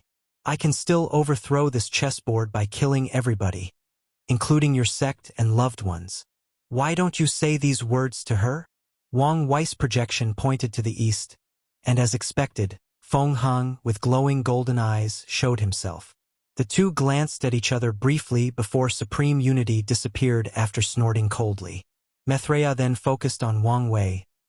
I know you're disappointed in me with how weak my response has been to the current situation. Not really, Wang Wei said.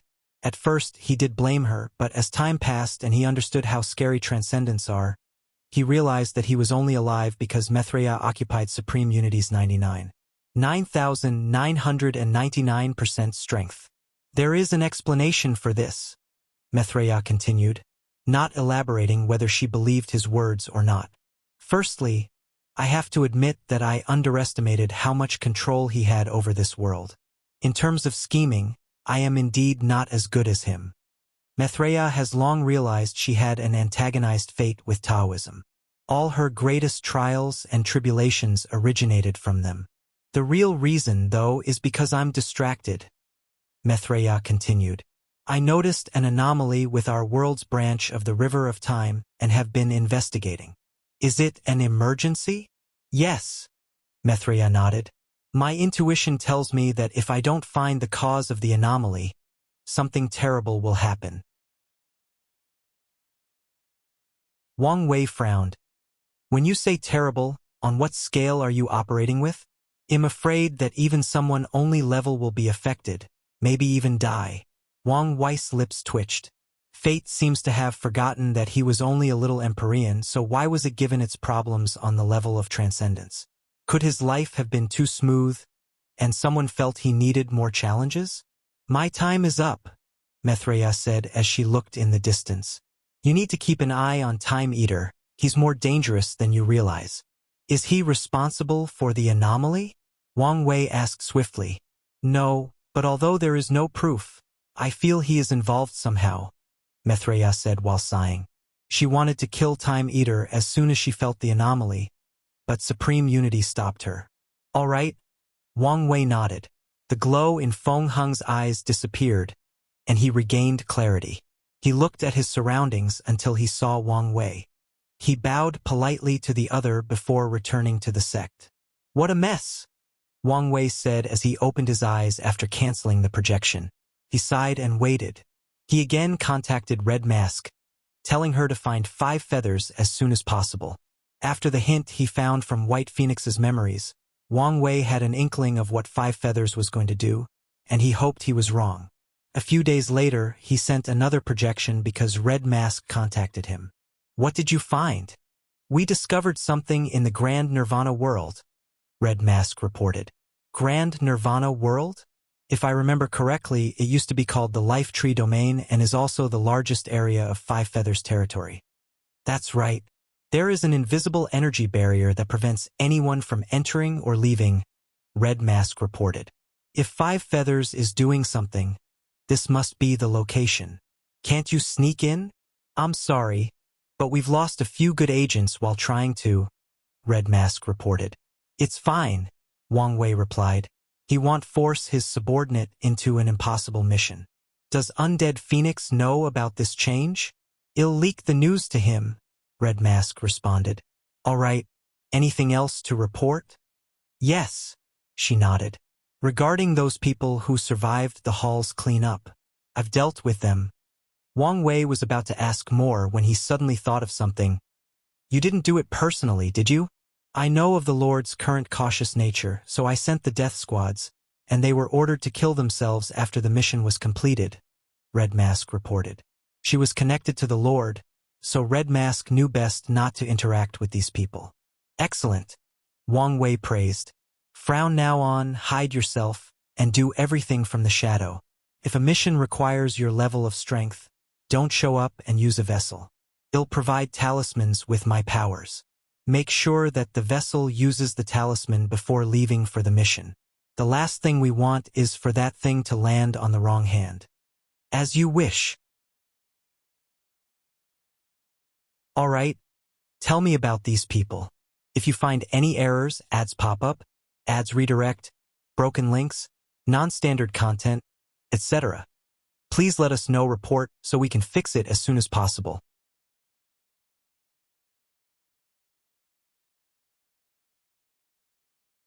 Chapter 1369 War Crimes. The death squads found little information, but we did find some suspicious aspects, Red Mask stated. 2 of them recently had a fortunate encounter. We don't know precisely what they found, but it should be how they survived your cleanup and how they probably plan to deal with you. Fortunate encounter? It's a very cliché way of controlling someone. In fact, it seems too simple for someone like him, Wang Wei said. Our analysis is the same, Red Mask added. We believe these 2 were sacrificial pawns to distract you, and the real blow should come from the 3rd individual. What's so special about him? According to the information we gathered, he experienced an epiphany and created a new technique. Epiphany? This is indeed a more subtle way of manipulation, Wang Wei commented. Supreme Unity is now the pseudo-embodiment of heaven and earth, so it should be simple to manipulate someone into an epiphany to create a specific technique, skill, or spell. Wang Wei looked at Red Mask. You should understand what kind of opponent we are facing. Do you know what to do? I do, sir. Good. The 2 ended their conversation, and Red Mask started her work. After leaking the information to Undead Phoenix, she reorganized the Fate Guard's operations. Security and caution will become the norm. The Fate Shadow Guard will also have a new emergency system, Paranoid Mode. Once activated, all personnel, missions, and procedures will be done with extra care. This event also signals that they are facing a mighty enemy. Of course, all of these are for the future. Red Mask is only laying the foundation. Once she succeeds, her power and influence will be on par, if not more powerful than Wang Ju before her reincarnation. The war suddenly escalated. After receiving the information, Undead Phoenix sent someone to check if the news was correct. He tried to have his people infiltrate that area, but after failing, he no longer wanted to wait. So he directly attacked the area. The entire world watched as he floated outside the energy barrier surrounding the Grand Nirvana world. 5 Feathers looked at Undead Phoenix from a distance and frowned. I wanted to gather more, but this should be enough. She was confident in her Paragon array, knowing that even if the latter used his best trump card, it would take him a few hours to break through and enter. Little chicken, aren't you going to greet me? Undead Phoenix's voice echoed between heaven and earth. Usually, 5 Feathers hated when anyone, this bastard especially, called her a chicken. However, she did not care this time, or at least she did not show it. A red light flashed from her eyes, and she ignored him. She floated in the sky and condensed her power. With a single thought, 5 Feathers released a torrent of soul attacks, instantly dispersing the souls of all the mortals in her territory. Everyone looking at this war, including Wang Wei, was shocked. During the last era, the Overlords divided the world into 13 parts, and each of their territories contained 269 trillion realms. However, this was not the full extent of their territory. The world was too vast and complex to divide, so everyone came together and agreed on the size of a realm. According to the previous division, the smallest realm will have a minimum size of 100,000 times the lower dimension. Anything smaller than that will not count as a realm, and no one will care about it. The Great Nirvana world, once called the Life Tree Realm, was one of the biggest realms under the control of the Myriad Clan Union. How vast was that territory? How many mortals did it contain? Yet, the Mad Five Feathers instantly killed all of them. Even worse, she seems to have secretly moved mortals from other territories before committing such atrocities. Wang Wei's eyes were red as he watched this happening. His anger and killing intent almost shattered his residing dimension. Luckily, he controlled himself fast enough and moved his coordinates. "Damn this mad woman," he cursed. "I'll fucking kill her." He was desperately trying to save more people, but this woman killed so many. More importantly, it is what her actions represent. He could foresee how many people would become emboldened after seeing how she wantonly killed these mortals without a care in the world. Wang Wei exhaled to calm down. Everything has a reason, so he wanted to know why she was acting this way, and he soon found his answer. In some way, this was his fault. Great Nirvana world. Five Feathers absorbed the endless red lights symbolizing karmic sins and completed the body of sin. A look of relief and desire flashed in her eyes. "The pain and sense of weakness is finally gone," she muttered as she clenched her fists. "What's more, I can feel my strength has increased. So, how powerful will I be after doing this a few times?" The desire for power was almost palpable. However, she controlled herself before looking in the distance. "Let's not get ahead of ourselves. First, let's test out this newfound power." Swish! Five Feathers disappeared, and before Undead Phoenix could react, she materialized above him with her hands clad in this dark red flame. She slapped him with such tremendous force that he flew a few million light years before crashing on the ground. The shockwave from his crash should have been devastating for the mortals in that area, but there were none. However, countless unlucky cultivators pay the price instead. Karmic flame? No, it should be Karmasin flame, Undead Phoenix analyzed as he slowly stood up. He had a deep frown on his face despite the fact this attack only left minor bruises on his arms. She never had this kind of power before. The power has indeed increased, but it seems the fusion between the sins and my flame Dao is far from perfect, Five Feathers thought. In that case, let's use this fight to get to know my new powers. Wrath of the Dark Phoenix. A dark red phoenix manifested above her and screeched. The phoenix's voice is often described as one of the most beautiful sounds in the world.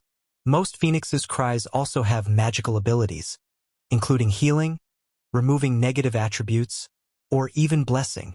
However, this one was the opposite of beautiful. The best way to describe it was the amalgam of countless voices mixed in with a bird chirping. Undead Phoenix immediately sensed a soul attack from that sound. Numerous creatures embodying all the resentments and grievances of the mortals Five Feathers killed appeared in his sea of consciousness, trying to corrode it and destroy his soul. Undead Phoenix's response to this attack was calm, even nonchalant.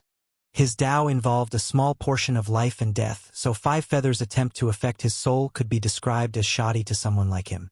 So, he controlled his soul to release a green flame that enveloped all these resentments. Then, these souls immediately knelt on one knee before Undead Phoenix's soul. "On my name, the Undead Phoenix, I grant you life as the resentment ghost. Come to being and avenge the one who has wronged you." The resentments left his sea of consciousness and fused into one. Then, an unknown power descended and blessed him, turning him into a new creature. It was all black, and its body resembled a black cloak with countless screaming faces constantly popping in and out. The creature then looked at Five Feathers. The blue soul flame in its eye socket did not prevent anyone watching from sensing its anger and resentment. The dark phoenix frowned as she looked at this abomination. She was worried. She could tell this creature was her antithesis. It was the backlash of her actions, meaning if she faced her, she'd probably suffer tremendously and might even lose the power she just acquired. "I just got this power and haven't fully mastered it, so it's not wise to fight such a creature," Five Feathers analyzed. She swiftly analyzed the issue, but it was another problem to think of a solution. The creature rushed toward her, and Five Feather chose to evade until she found a countermeasure. Meanwhile, Undead Phoenix had a creepy smile on his face as he enjoyed her embarrassing situation. "Keep running, little chicken," until you can't run anymore. Then, they'll finally have my revenge, he sneered. While Undead Phoenix had lost himself in his vice, Five Feathers was relatively calm, unlike her. However, whether it was the result of the body of sin or a byproduct of her newfound strength, she acted like a seasoned fighter and remained calm and composed while trying to find a solution. Five Feathers wasn't too bright, and her battle IQ was questionable, so it took some time to find a solution. Luckily, she could draw from experience, to be precise, the experience from her time at the frontier. She once witnessed how one of the invaders dealt with Undead Phoenix's undead army, and she was inspired. If you find any errors, ads pop up, ads redirect, broken links, non-standard content, etc., please let us know. Report so we can fix it as soon as possible.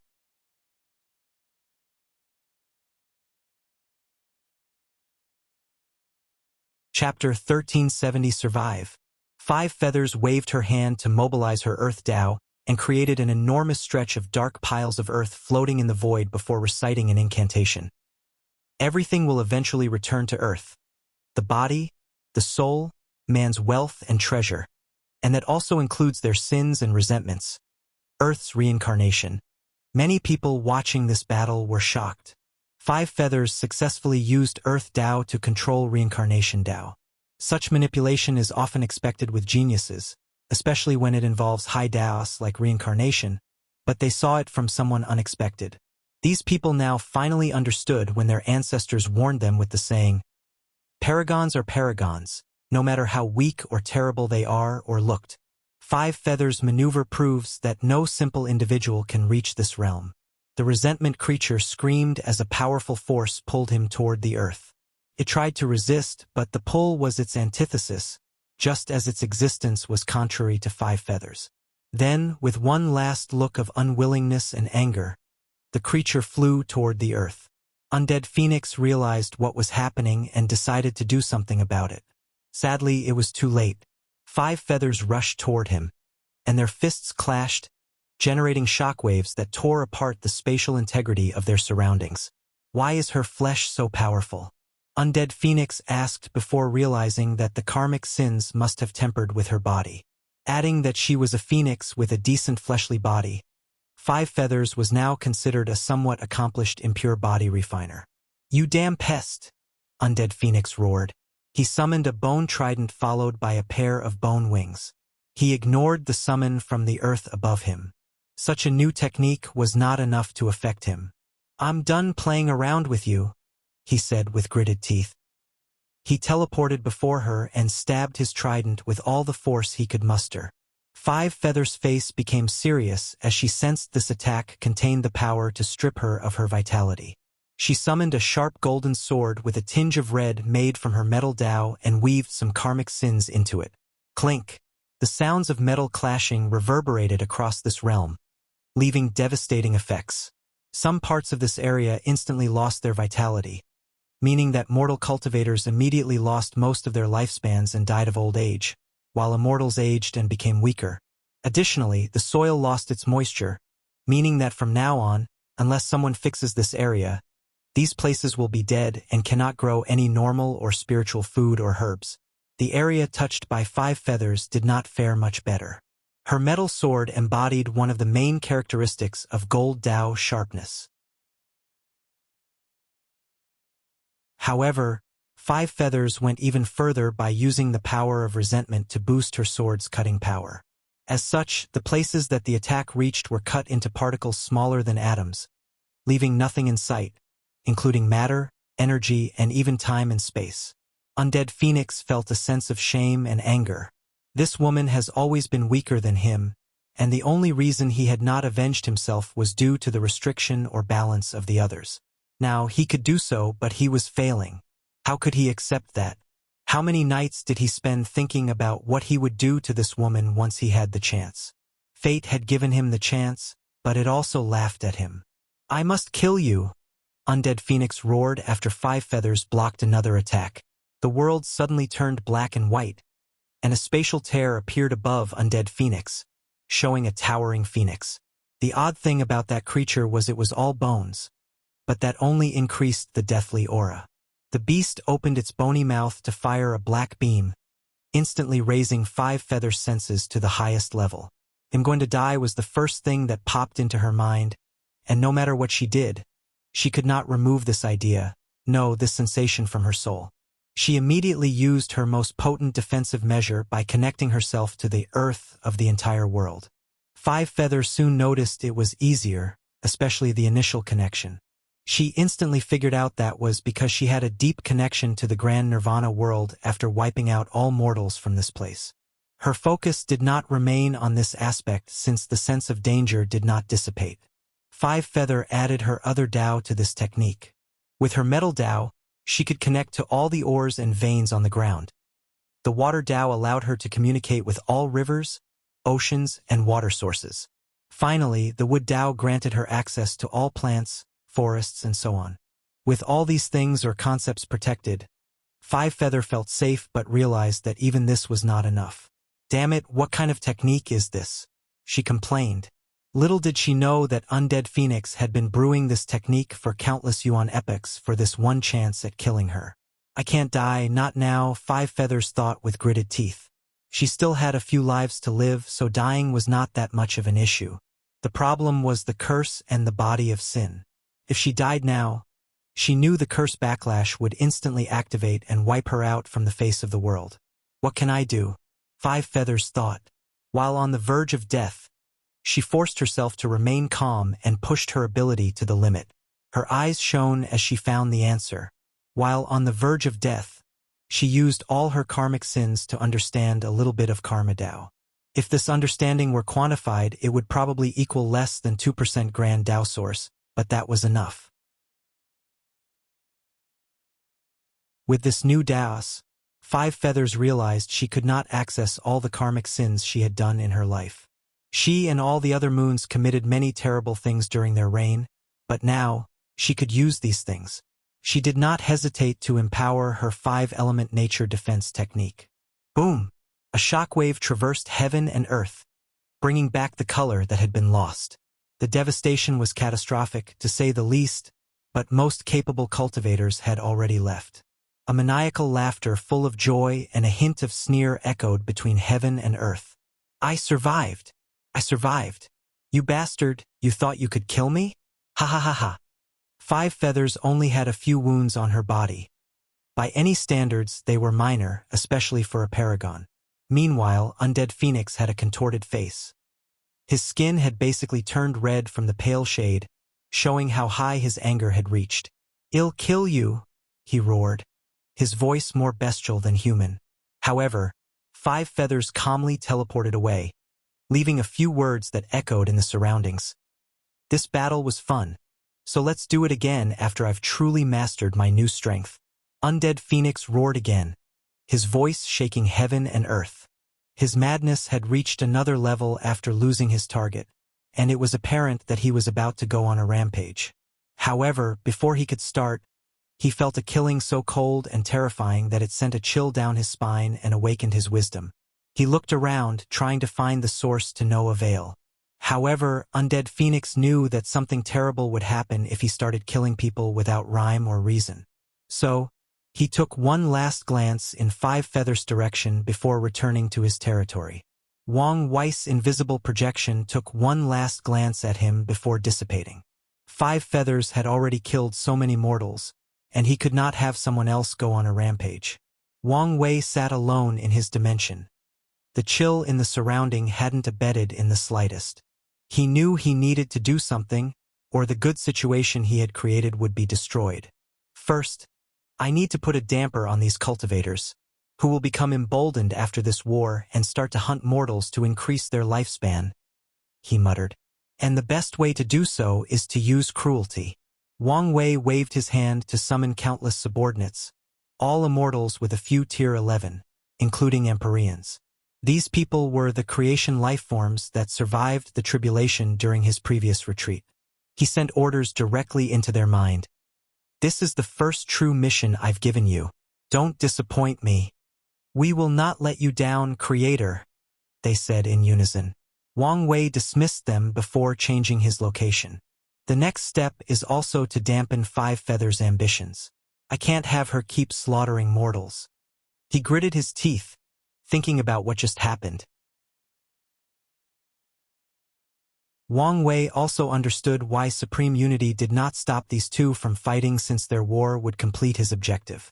If you find any errors, ads pop up, ads redirect, broken links, non-standard content, etc., please let us know. Report so we can fix it as soon as possible.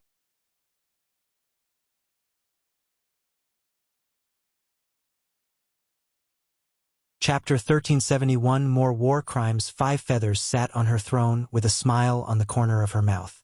She calmly listened to the reports of the war situation. Overall, their sides were not doing well due to the nature of Undead Phoenix's legions, but she did not mind. It was still possible to sever the connection between the undead legions and him, but it took time and sometimes many resources. Five Feathers muttered as she noticed something. How dare you show up before me? She disappeared and teleported to an area not far from her castle. How dare you show up before me after what you did to White Phoenix? Five Feathers said with a terrifying killing intent. She's fine, isn't she? Wang Wei replied. A soul collapse was not enough to kill someone of White Phoenix's caliber, especially since she had access to resources to revive herself. Do you think you can deal with our animosity with just a few words? Five Feathers sneered.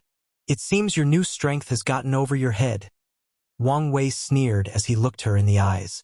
Did you forget who is in front of you? Do I need to remind you? Five Feathers' body visibly paused for less than a second before she regained her bearing. What do you want? She decided not to bother him since she only faced a projection. After all, killing it won't have much of an effect.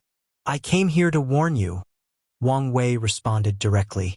Stop this mass killing of mortals or face the consequences. Is this a joke? Do I look like I'm joking? Wang Wei replied as his eyes turned cold. The killing intent he released was even scarier than the one he used on Undead Phoenix.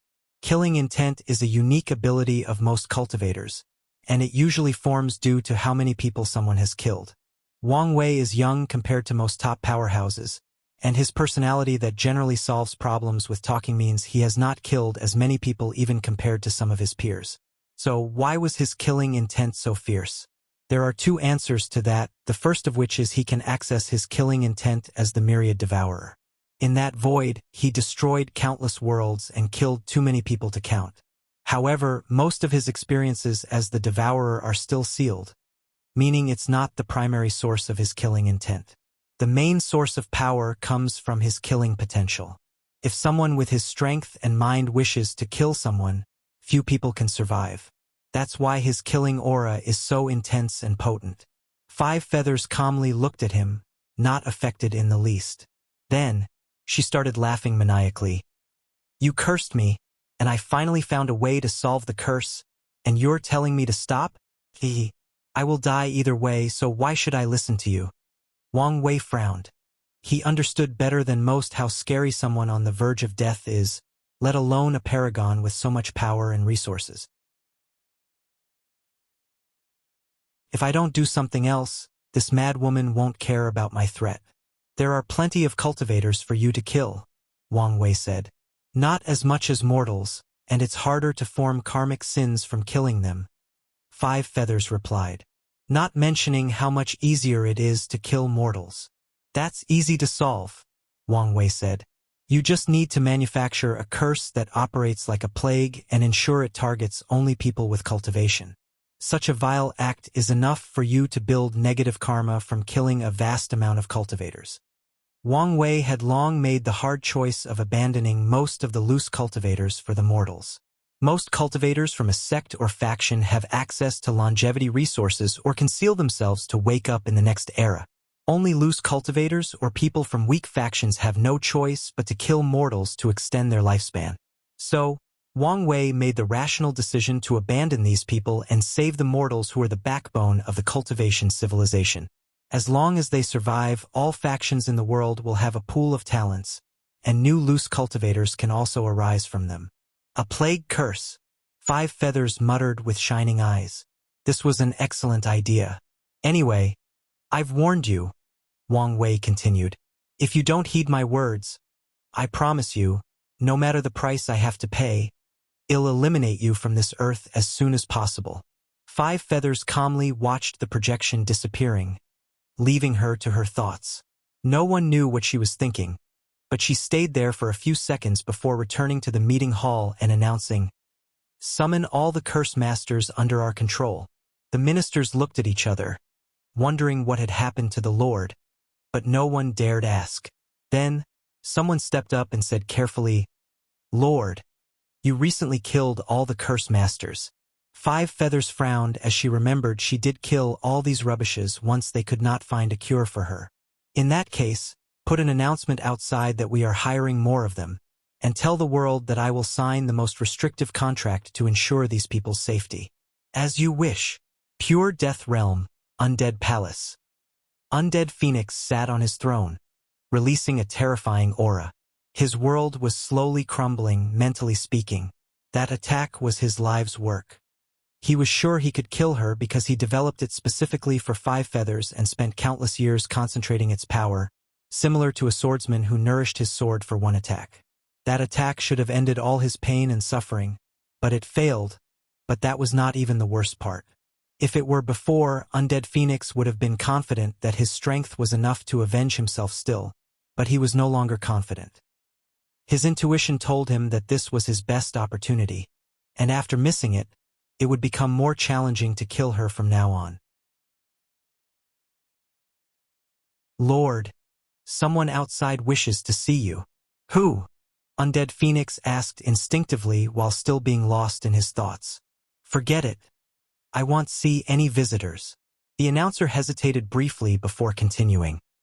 "The visitor said they have a solution to your problem. They offered this as proof." The announcer opened his palm to show a slight golden light, which immediately made Undead Phoenix squint after detecting the nature of this light. He also guessed who this visitor was, and after hesitating, he accepted the meeting. Great Shu Divine Dynasty, Supreme In Palace, Royal Garden. Shu Run was staring at a screen before him in a small pavilion next to a table with 2 teacups. While watching the battle, he was shocked by how strong Five Feathers had become. But this was not his main focus.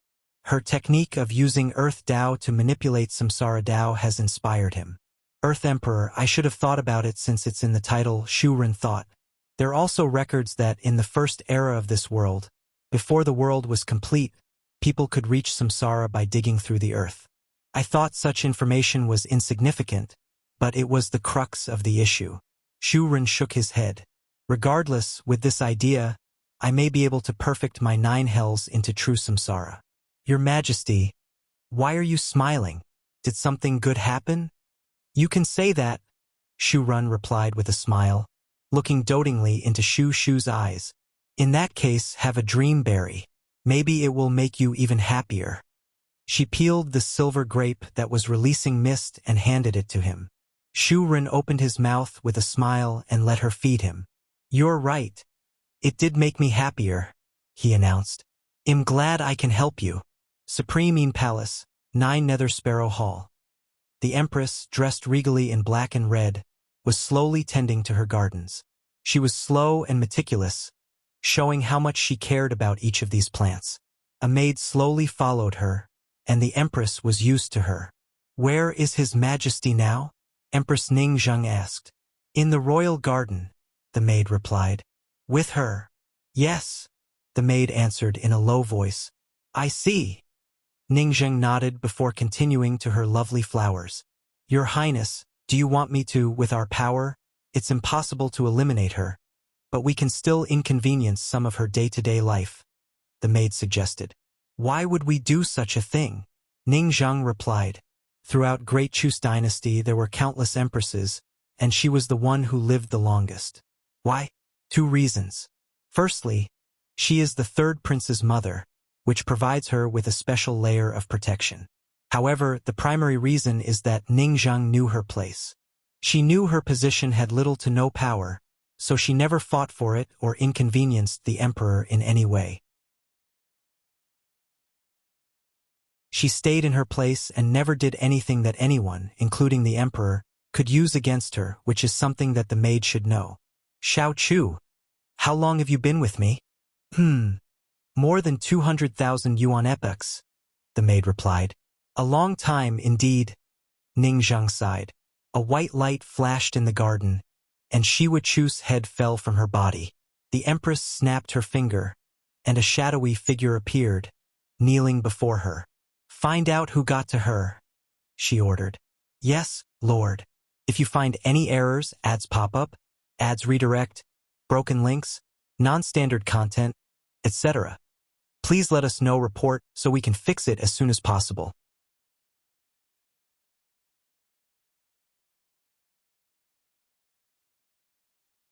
Chapter 1372, The Different Natures of Cruelty. Chui W. De took a deep breath as he glanced at this new world, and a genuine smile appeared. Before coming out, his creator had properly trained him on the situation outside, and he knew things like the fact his name had the initial character W for Wang, which was proof of his status as a creation lifeform, would lead to discrimination. However, he did not care about these things. He had reached the pinnacle of his homeworld, and serving the creator outside was the only way to progress. So, when the notice reached the world, even after telling people about the restrictions, Chueda did not hesitate to sign up. Chueda did not waste any more time. He had a mission, and failing at it would be worse than death. He activated one of the abilities his creator granted him, Karma Eyes. He immediately noticed someone in the distance whose karma was rapidly increasing, and without hesitation, Chueda teleported more than 20 million light-years with one step, arriving at his destination after a dozen or so steps. As expected, he witnessed a slaughter. A young man floated above the sky with countless swords surrounding him. The swords descended on the ground like rain, and each one would kill one or more mortals. It did not matter whether they were men, women, or even children. The sword had no mercy and did not discriminate against gender or age. The dead mortals then turned into blood mists, flying to the young man and condensing into blood orbs. The young slaughterer was calm, with no expression. It was as if he were removing the weeds from his front door. You're young and full of vitality. So why are you resulting in such an act? What's it to you? The young man snapped. However, his face became stiff after sensing the terrifying aura emanating from Chueda. Well, answer me. Yes, sir. There are plenty of these mortals. There is no need to fight between us, right? Do you think I'm a lowlife like you? Chueda sneered. The heavenly fate continent was cruel because the creator rarely interacts, but all cultivators agree upon a hidden rule: to leave the mortals alone. He knew this world was more dangerous, especially since it was facing a catastrophe, but Chueda did not expect it to degenerate to such a level. The young man's stiffness reached his body as he realized he had encountered a righteous cultivator. He cursed his bad luck but did not hesitate to activate his escape secret technique. Sadly, his attempt was futile. The difference in strength was so great that Chueda stopped him with just one look. It seems there is no need for an answer to my question. You just don't see mortals as the same kind. Same king, the young man sneered. Chueda did not listen to his nonsense. Since his curiosity was already satisfied, he performed his mission. With a wave of his hand, the young man's body dissipated, leaving only his soul. Chueda conjured a transparent cauldron before shoving the soul inside. A scream of immense agony echoed in the void, and the voice was that of that young man. The invisible cauldron had a soul-burning flame with no attack potency, but made up for it by incorporating powers from Wang Wei's pain talent. The flame brought the ultimate agony to the soul while also keeping it from breaking from the pain. This flame is one of the tortured methods of the Fate Shadow Guards, and the creator was not Wang Wei himself but Wang Ju. Chueda frowned at the devastation in the area. He waved his hand and used a combination of earth and wood spells to restore the houses, the fertile land, and the environment. However, the looming sense of dread and darkness did not dissipate even with his actions. It's understandable. After all, they've just lost countless friends, families, and loved ones, Chueda analyzed. In that case, should I revive them? It would not take much energy to rebuild a body for all these mortals, and their souls have not been sent to the underworld, so he could revive everyone who had just died. Maybe this is not a good idea, Chueda analyzed. This world is experiencing great turmoil, and messing with life and death may complicate things. More importantly, this is not part of my mission.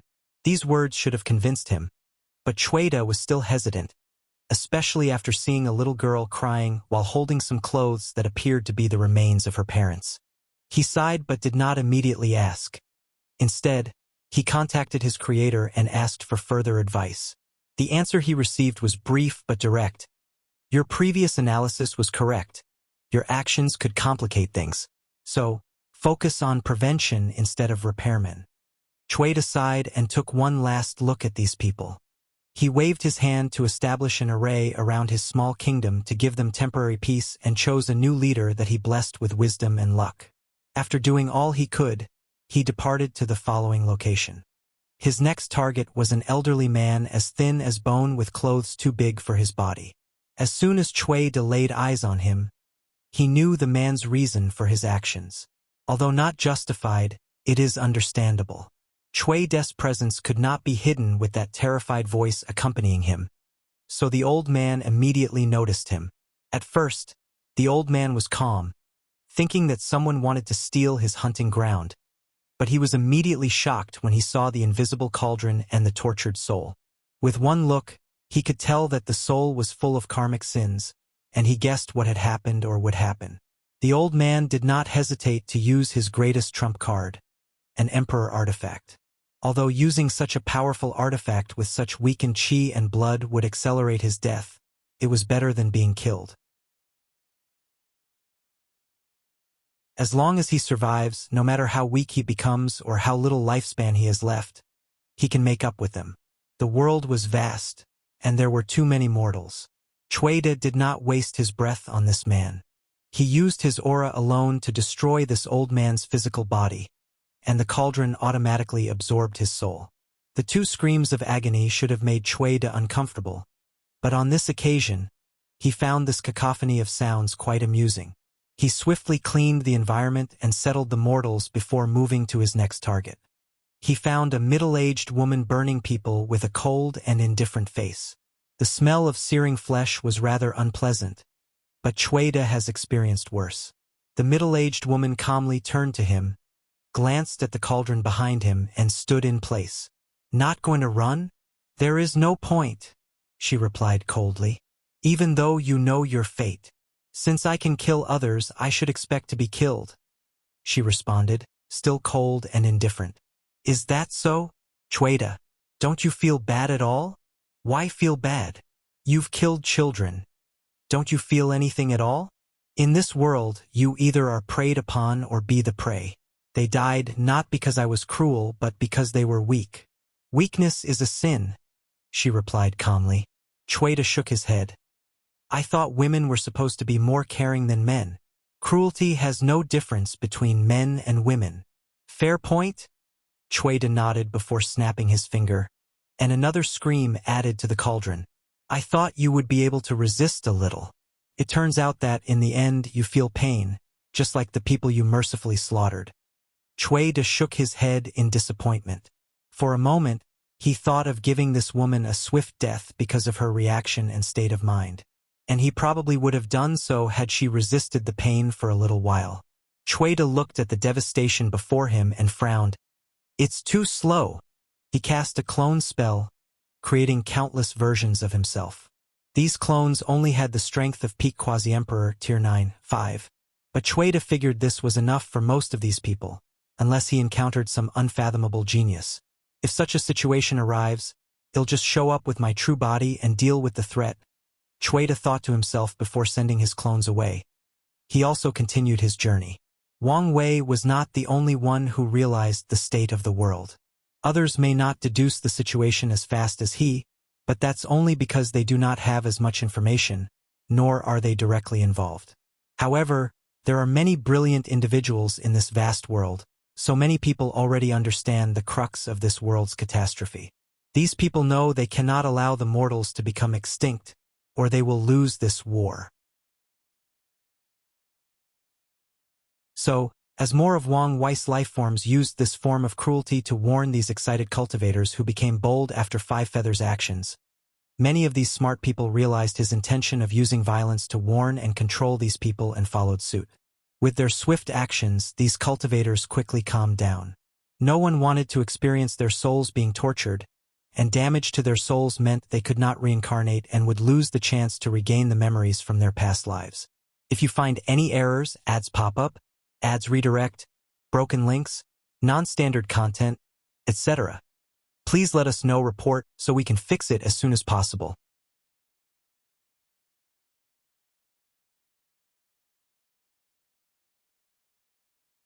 Chapter 1373 Sudden Negotiation. Wang Wei blended into the void, looking into the distance. His powerful soul allowed him to observe a wide area of the eternal ascension world. Over the past week, he saw how the efforts of his people and the actions of other lineages quickly calmed down the effect of Five Feathers' cruelty. Although a few people tried to play in the dark, these people were swiftly dealt with to ensure the stability of the current situation. Excellent, now I should be able to focus on training the mortals, Wang Wei thought. It's not feasible for them to rely only on cultivators. Now, these wise factions can work together for the overall situation, but these factions have to support these mortals for everything and for an extended period. Then, it's a matter of time before they become mentally fatigued. The people at the top given the orders might not care about such a thing, but those executing these orders will start behaving differently once they get tired of helping mortals. It may sound like they have no power, but that is far from the truth. Although they cannot directly disobey orders, they have plenty of ways to delay or make it look like an accident. Ultimately, only mortals will suffer in that scenario. So, they must have some levels of self-sufficiency, Wang Wei thought. If only I could use the mortal art Dao. Wang Wei sighed. He hoped his analysis was correct and Heavenly Dao would remove the restriction on the mortal civilization so that it could at least reach Tier 7. The current mortal civilization is only Tier 4, which is useless in the current situation. Wang Wei left his spot to return to his hiding space, and as soon as he sat down, preparing to enter the void illusion realm, he received a message from Red Mask. At first, he thought she was only reporting the current situation to keep him updated until he realized the code used was for critical situations that required his input or decision. So, he followed the previously established safety protocols before contacting by sending a projection to the designated area. What's so important? An ambassador contacted us, Red Mask stated. Ambassador? From whom? Wang Wei asked with a frown. Great Qin. Them? What did they want? No, more importantly, how did they contact us? Red Mask paused briefly. They captured one of our people. Someone betrays us? Or did they break through the agent? Wang Wei knew his Fate Shadow Guards were well trained, but this world's cultivation system was too old and too developed, so he never had the mindset that his methods were absolute. No, they released the captured individuals to ask for the meeting. Killing two birds with one stone. Huh? Wang Wei commented. I will do better, Red Mask promised. There is no need to blame yourself. Our foundation is too weak compared to these ancient lineages. However, you should also not have the mindset that you underestimate anyone, especially the Overlords. I will, Red Mask nodded. What about the meeting? Do you want to refuse? No, I want to know what they want, Wang Wei said. They'll give you a location. However, make sure they follow the appropriate precautionary protocols. Refuse the invitation if they disagree. As you wish. Wang Wei sat cross-legged on a cushion with a small table with a pot and 2 cups. The void twisted, and a handsome middle-aged man with 2 streaks of white hair appeared on the side of his temple. With one glance, Wang Wei could tell 2 things about this man. His natural charm was extraordinary, which was why he probably was an ambassador, and secondly, this man was very annoyed. This feeling increased after laying eyes on him. He's also very arrogant, but he hides it very well, Wang Wei analyzed. He smiled as he invited his guest. Sorry about all this, but please sit down. I've prepared a pot of Dragoner's wine, known for its divine taste. I would have prepared something better, but you understand the current situation. Lord Wang Wei, are you trying to play mind games? What makes you say that? Wang Wei asked calmly as he served the wine. first, it was all those tedious measures you had me take before meeting you.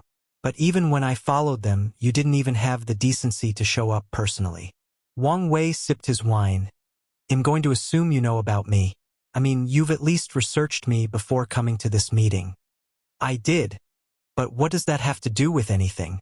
So, tell me, what do you think would cause someone of my strength and stature to act more cautious than a rat? Wang Wei asked, looking him directly in the eyes. The ambassador's body suddenly paused, and his aggressive aura abated slightly. I understand, but... He paused, trying to build tension. He could not allow his opponent to control the start of this conversation. This is an official meeting.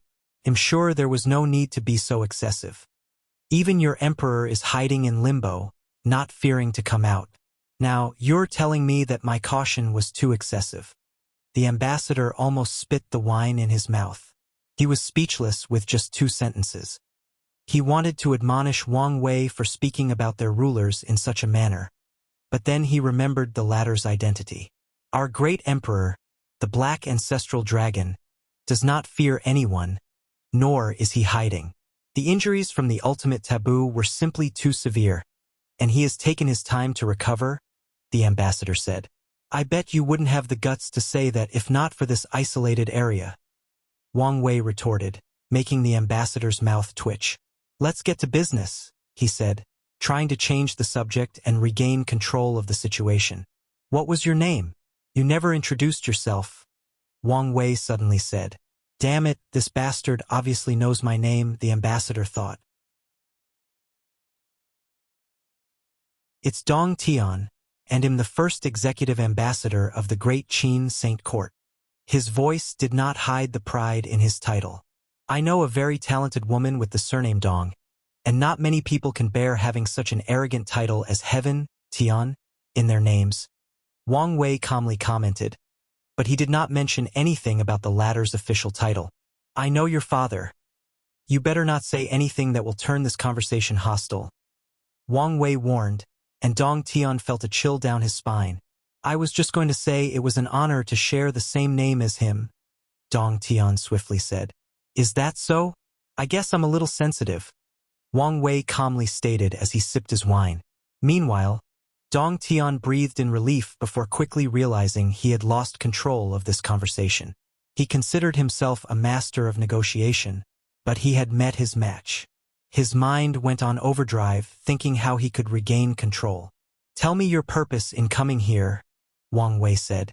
Be straightforward. Is there any hurry? Dong Tian asked, trying to reduce the conversation's temper to regain control. Your presence has increased the possibility of me being discovered. So, speak now or leave as soon as possible. I'm giving you 10 seconds. Lord Wang Wei, this is not how negotiations go.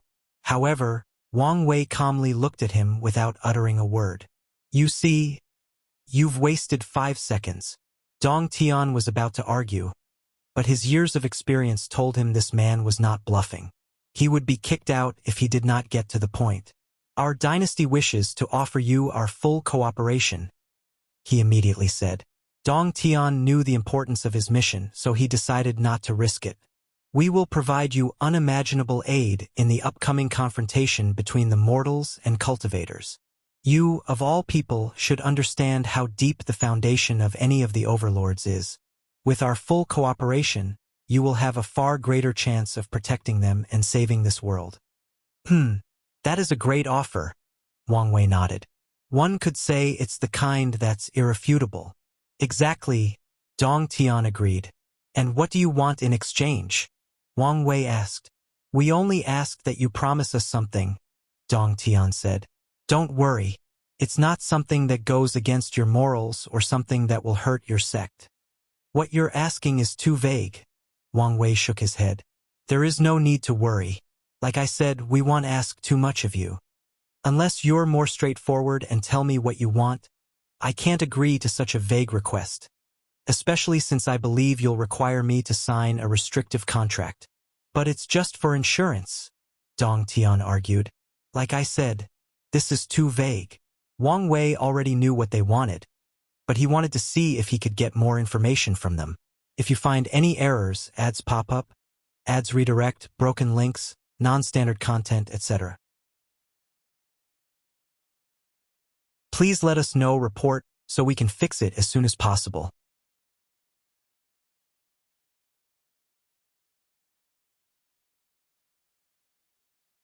Chapter 1374. Don't do anything. Dong Tian frowned, realizing this situation was not ideal. People like Wang Wei are arrogant, believing their futures are boundless. As such, they take unknown promises or restrictions seriously. There is a saying that favors are the most difficult debts to repay, and this situation fits. He pondered briefly before changing the wording of his request. We only require you to procure something for us. The thing is something that only you can acquire, and the process is not dangerous. It seems that I cannot get more information from you, Wang Wei stated directly, making Dong Tian frown. Yes, I do know what you want from me, Wang Wei said. And no, I can't read your mind. Dong Tian's face was gloomy. He could not tell whether this man was telling the truth or whether this was a mind tactic to gain more advantage in this negotiation. No, this is not a mind tactic, Wang Wei added. Your emperor's plan might be top secret to your dynasty and the world, but after you took the demon suppression emperor, many people will be able to deduce what you're planning once they find out what's so unique about her. Dong Tian instantly became gloomy and did not hide his intent to kill. However, Wang Wei just shrugged. Don't be mad at me since it's your fault you were so sloppy when capturing her. You could have been more subtle or made it look like you captured her for something else. Dong Tian controlled his emotions, and thus, his face became deadpan. I need to control myself. Damn it, I should have listened to these old geezer and be more careful. It seems now your emotions are of regret. So what are you regretful for? Wang Wei asked. Is it because of your behavior for this meeting? Seems I'm right. Well, don't blame yourself. Many people are warned to be careful when dealing with my kind, but they rarely listen, and even when they do, it rarely matters. Lord Wang Wei, Dong Tian said, having calmed down his nerves. Now that you know our purpose, what do you think of our proposition? Calming down so quickly, huh? I now understand why you were chosen for this mission, Wang Wei commented before sipping his wine. Well, my answer is no. I don't think this is an issue of price, Dong Tian asked with a frown.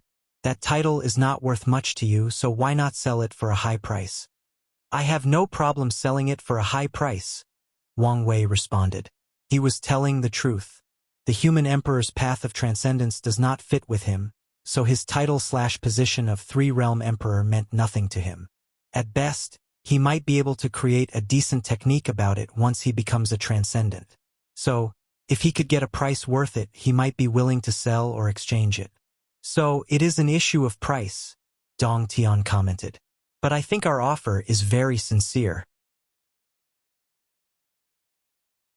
With our help, you will have access to 2 Overlord support, thus increasing your chances of surviving this catastrophe. Wang Wei looked at him intently. Whoever sent you in this plan is either stupid, thinks I'm stupid, or likes to gamble. Your dynasty has existed for so long, so I doubt such a foolish person can rise high enough to influence its power. No one will think I'm stupid, so that leaves the third option: he's a gambler. What's the meaning of this? Am I wrong? Wang Wei asked. Don't you people believe I'm desperate enough to accept such a stupid deal? He did not hide the sneer and disdain in his voice. My catastrophe? He continued. I may be on his list to deal with first, but who do you think he will eliminate next? It's people in limbo, like your emperor, who represent the final hope for Heavenly Tao to fight back. You guys should be glad that I'm alive to bear the brunt of most of his focus. But once I'm gone, the blade will hang above your necks again. You don't want to help me in this catastrophe? Fine. Wait until he's no longer occupied and start cleaning you up. Dong Tian controlled his trembling hands. You should understand there is a difference between having our full cooperation and not. I don't care if you fully cooperate or not, Wang Wei continued. In fact, I know you will fully cooperate. Your dynasty holds the blessing of the human emperor position, and the world is in chaos. How could you not help?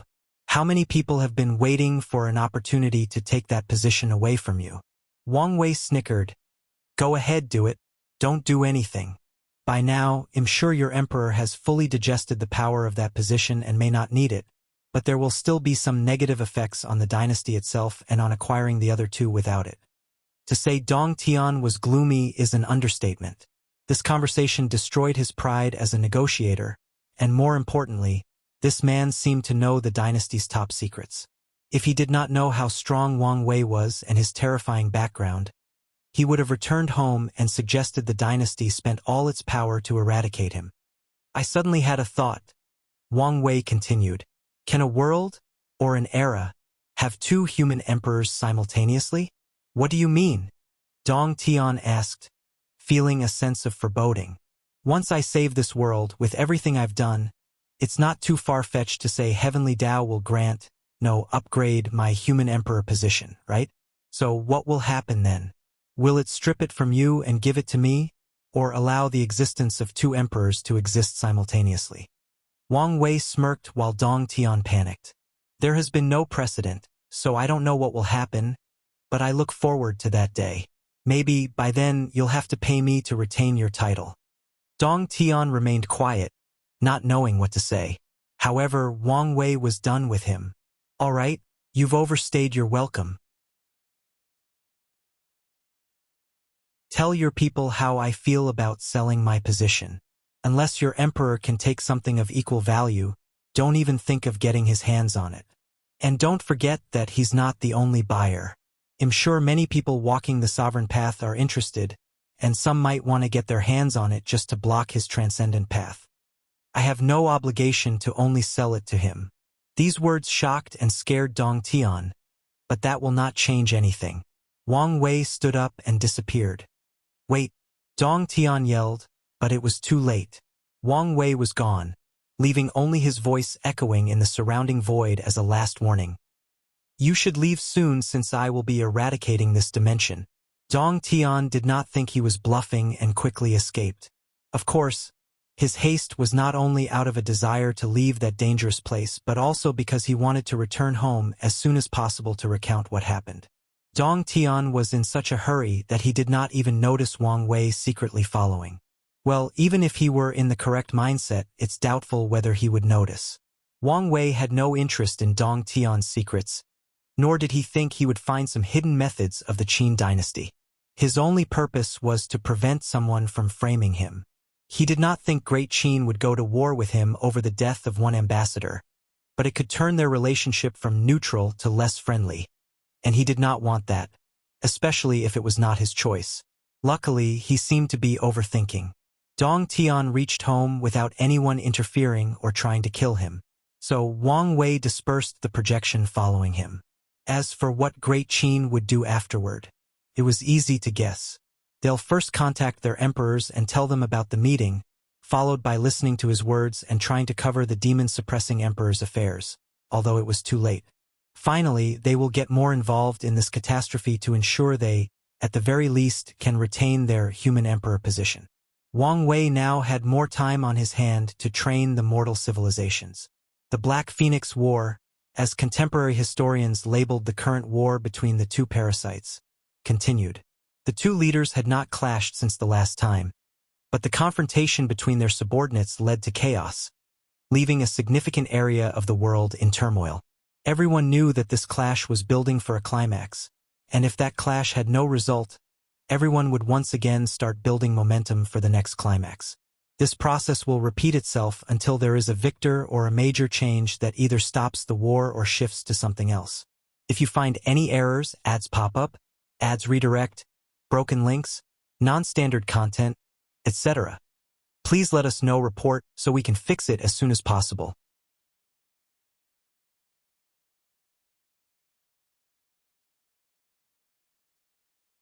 Chapter 1375 Loneliness. Over 50 years have passed since the last battle between Undead Phoenix and Five Feathers.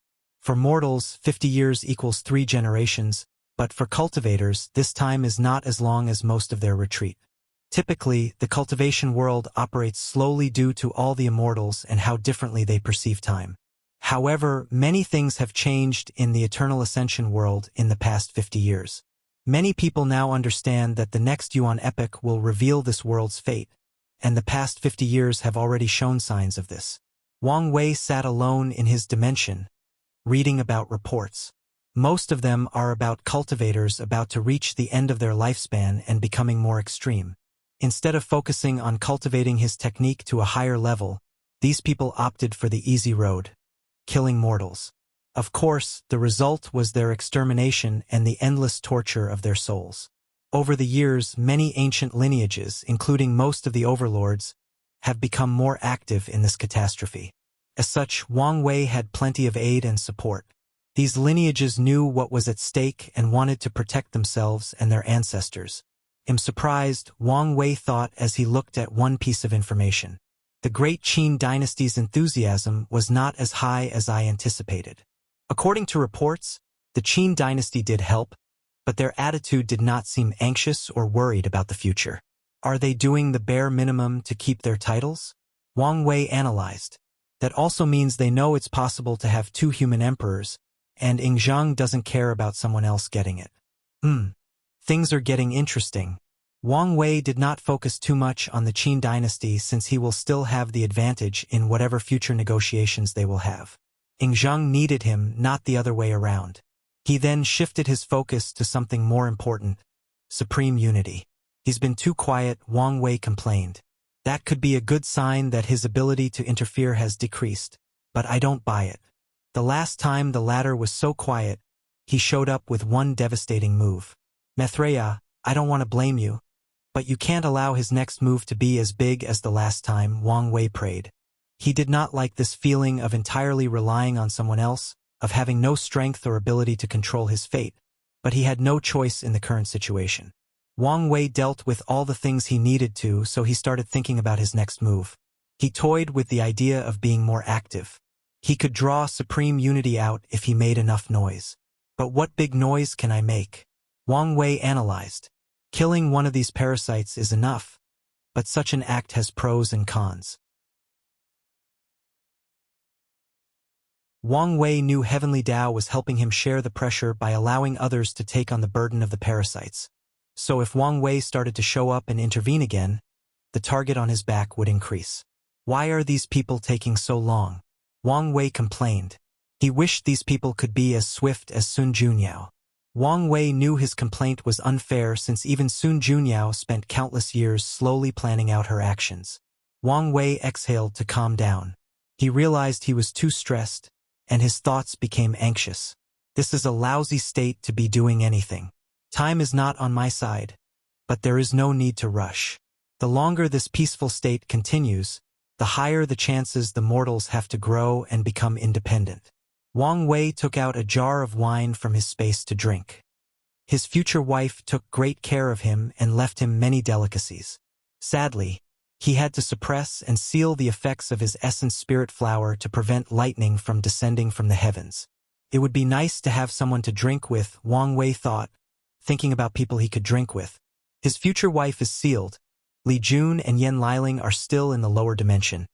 His parents have disappeared, and Wang Ju has reincarnated, leaving only a few people. I could drink with the ancestors, but there is still a wall of seniority between us, Wang Wei complained. His ancestor, the Sword Empress, was easy to talk to, but she could easily switch her identity and start abusing her seniority. So, Wang Wei reckoned he probably won't be comfortable talking to her until his strength is near her. The only friends I have are Wang Qi and probably Shu Shu, Wang Wei thought. Wang Qi respects me too much, and we cannot even be considered friends. And there is still a barrier between Su Sh and Tu due to our different backgrounds. Is this what the ancients meant when they said that the path of cultivation is lonely? Wang Wei sighed as he continued drinking.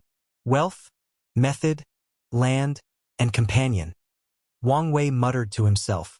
All cultivators know these are the four fundamentals. You can plunder wealth or methods and even steal a blessing land of cultivation, but the companion part is different. Nothing is more valuable in this long journey than having people you can trust, people that can provide emotional support. Wang Wei enjoyed the taste of the wine, but he could not get drunk. It's not because the wine is not strong enough or does not have the capability, but more like he did not dare. His mental faculty is his greatest asset in these trying times, so he could not allow anything to affect it. Ultimately, he sighed and put the drink away. Since he could not even get a buzz, there was no point in drinking now. Just in time, Wang Wei muttered. He needed something to distract himself, and this communication talisman arrived at the right time. Wang Wei read before frowning. Someone had something important to report but wanted him to arrive personally to see it. After pondering briefly, he decided to show up. Wang Wei teleported to this vast world full of people, but they were all mortals. However, anyone who looks at these mortals can tell they are different from others. Everyone wore silk clothes, their qi and blood were abundant, and their eyes contained the light of wisdom. Additionally, everything around them, from their architecture, transportation, agriculture, etc., reeked of advancement and civilization. 50 years passed outside, but 350 years in this world, and they've already reached this level. Although they only relied on knowledge from the lower dimension, that was still quite a feat. I should praise Duzong, Wang Wei thought. Among the many leaders he chose, Duzong was indeed extraordinary, hence why he sent one of his people as a protector. Jia Ping, why did you contact me? Lord, you're here. Jia Ping teleported before Wang Wei's projection and saluted. You know the protocols, so get to the point, Wang Wei said. According to the current protocols for contacting his subordinate, conversation must be quick and direct, meaning wasting time in small chat was no longer allowed. I understand, Jia Ping replied. I have two things to report, one about this world's development, and the other is personal and can wait. All right, lead the way. The two flew to a secret laboratory, and Wang Wei saw the young Dukong mortals in the upper dimension have a lifespan between 500 and 1,000 years, so it was expected that Duzong still looked young. Sir, Duzong swiftly said before bowing deeply, shocking all the weapon refiners in this lab. They did not expect their influential and majestic leaders to bow to someone else. Jia Ping has done an excellent job at preserving Duzong's majesty and never allowed the latter to bow to him publicly. Hence the reaction of these mortals. These people immediately became curious and looked at Wang Wei. They were more shocked. Their world worshipped one entity, the guardian deity, and this man looked exactly like him. You did a good job, Duzong, Wang Wei praised as he looked at him. Thank you. It's all thanks to your effort. I only lay down the foundation. All the current success is the hard work of you and your people, Wang Wei said. He raised his hand to stop Duzong's flattery and continued. You should understand the future awaiting you. Your current peace is an illusion. Lord, don't worry. I know what is at stake, Duzong replied. He knew the future of their world and civilization was endless war. They could not hide in this place and wait until the catastrophe outside passed. Good. Wang Wei nodded. Although he sent Jia Ping to protect these people, it was also a way to monitor them. Wang Wei did not want the sweet taste of peace to corrode these people and have them abandon their mission. Now, show me what made you so excited.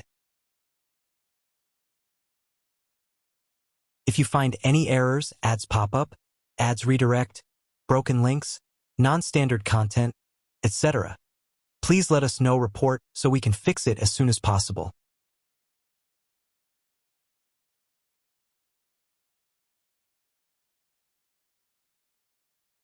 Chapter 1376 Progress. Duzong led the team, followed by Wang Wei next to him and Jia Ping behind. They stood before a black energy shield that seemed to hide what was inside. I didn't know you had a flair for the dramatic, Duzong, Wang Wei responded. This is such a monumental creation, so I couldn't help myself, Duzong chuckled. Lord, you didn't peek inside, did you? Get to the point, Duzong. I'm in a hurry. And no, I didn't peek, Wang Wei said. All right, Duzong said as he motioned for someone to reveal what was inside. The black energy shield dissipated, and Wang Wei saw a black armor shining with magic lights.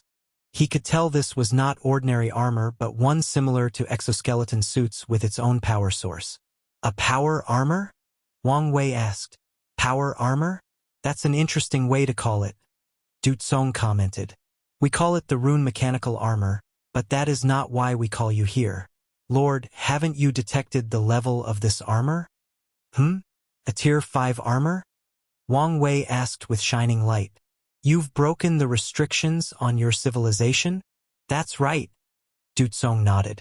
About 50 years ago, someone accidentally built a tier 5 power source that broke the limit of our records.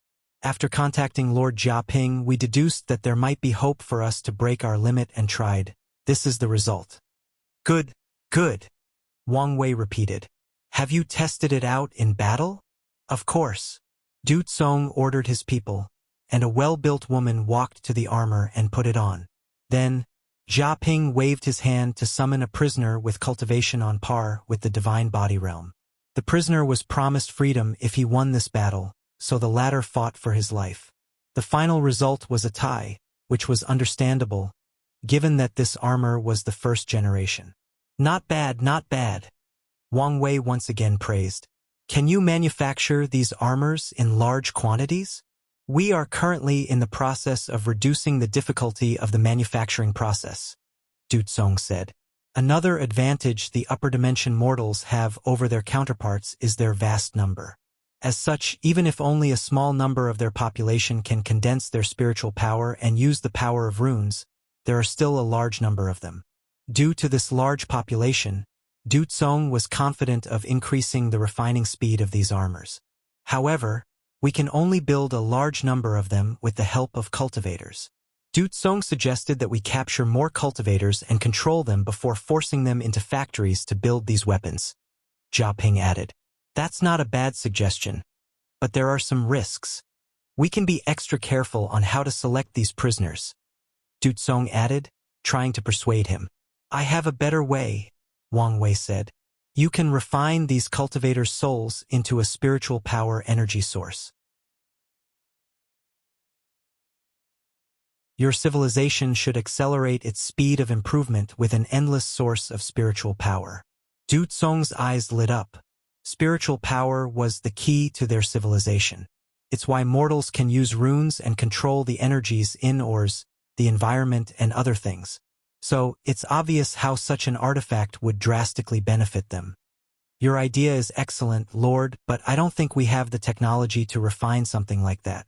I'll have my people refine it for you and you can study it and try to reverse engineer it, Wang Wei explained.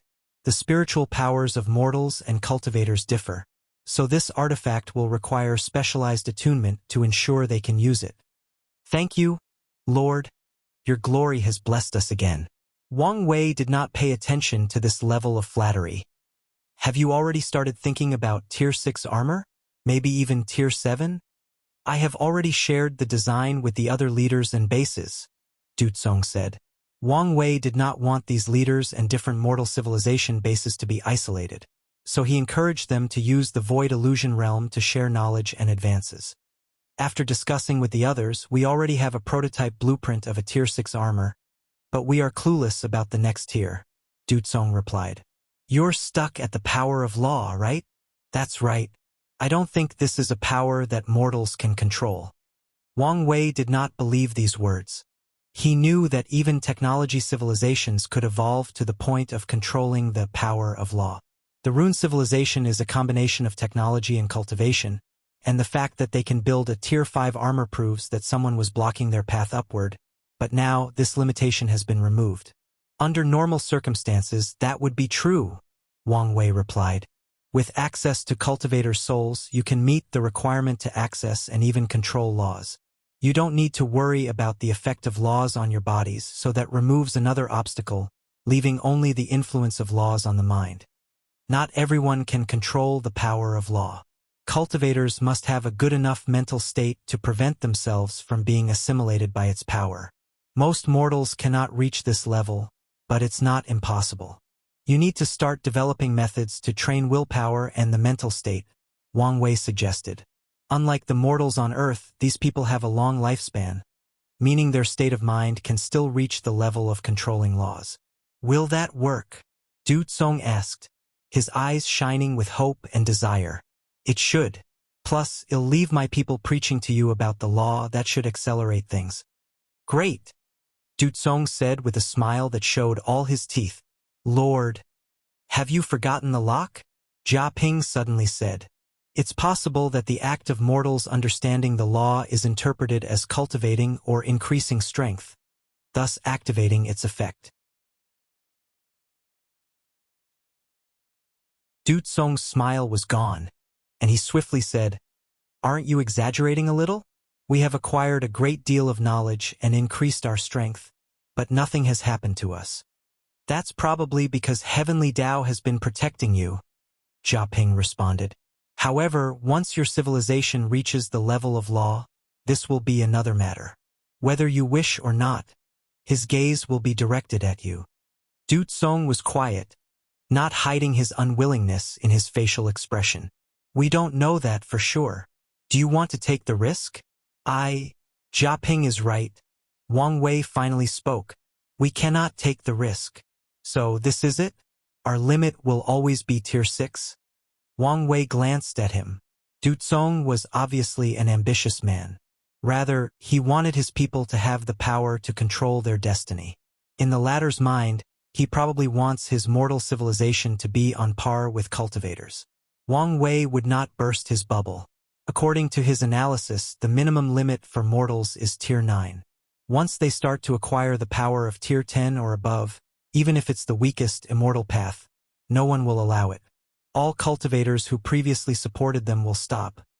By then, Grand Tao will also interfere. Although mortal civilization involves the power of cultivators, many of his cores originated from earth science and technology, and Grand Tao will not allow its further expansion. Not necessarily. Lord, you have a way?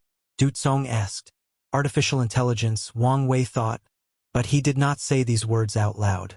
Simple, you construct a soul powerful enough to control laws. The next step is to strip it of its emotions and change its memory capabilities into the ability to store knowledge or data. The third step is to modify its intelligence.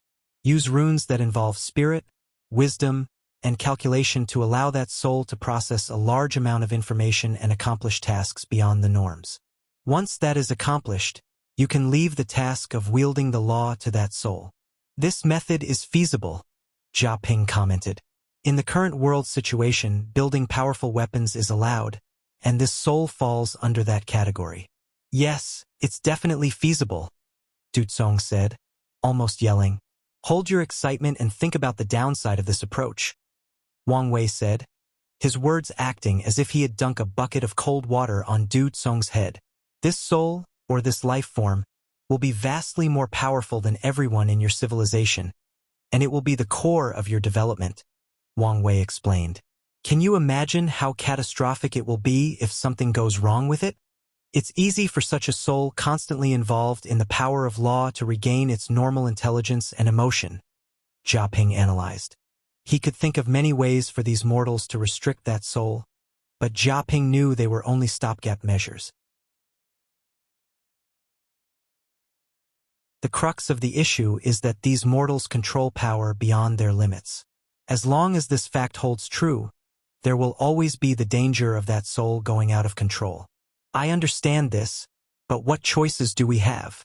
Du Tsong said in a low voice. All right, no need to start feeling sorry for yourself about something that hasn't happened yet, Wang Wei said. Focus on pushing your people to tier 6 before thinking about the power of law. I understand, Lord. Du Tsong nodded. He agreed with these words, but that also did not stop him from starting to prepare for the future. While Wang Wei and Jia Ping left to talk privately, Du Tsong entered the Void Illusion realm to prepare for the future. If you find any errors, ads pop up, ads redirect, broken links, non-standard content, etc., please let us know report so we can fix it as soon as possible.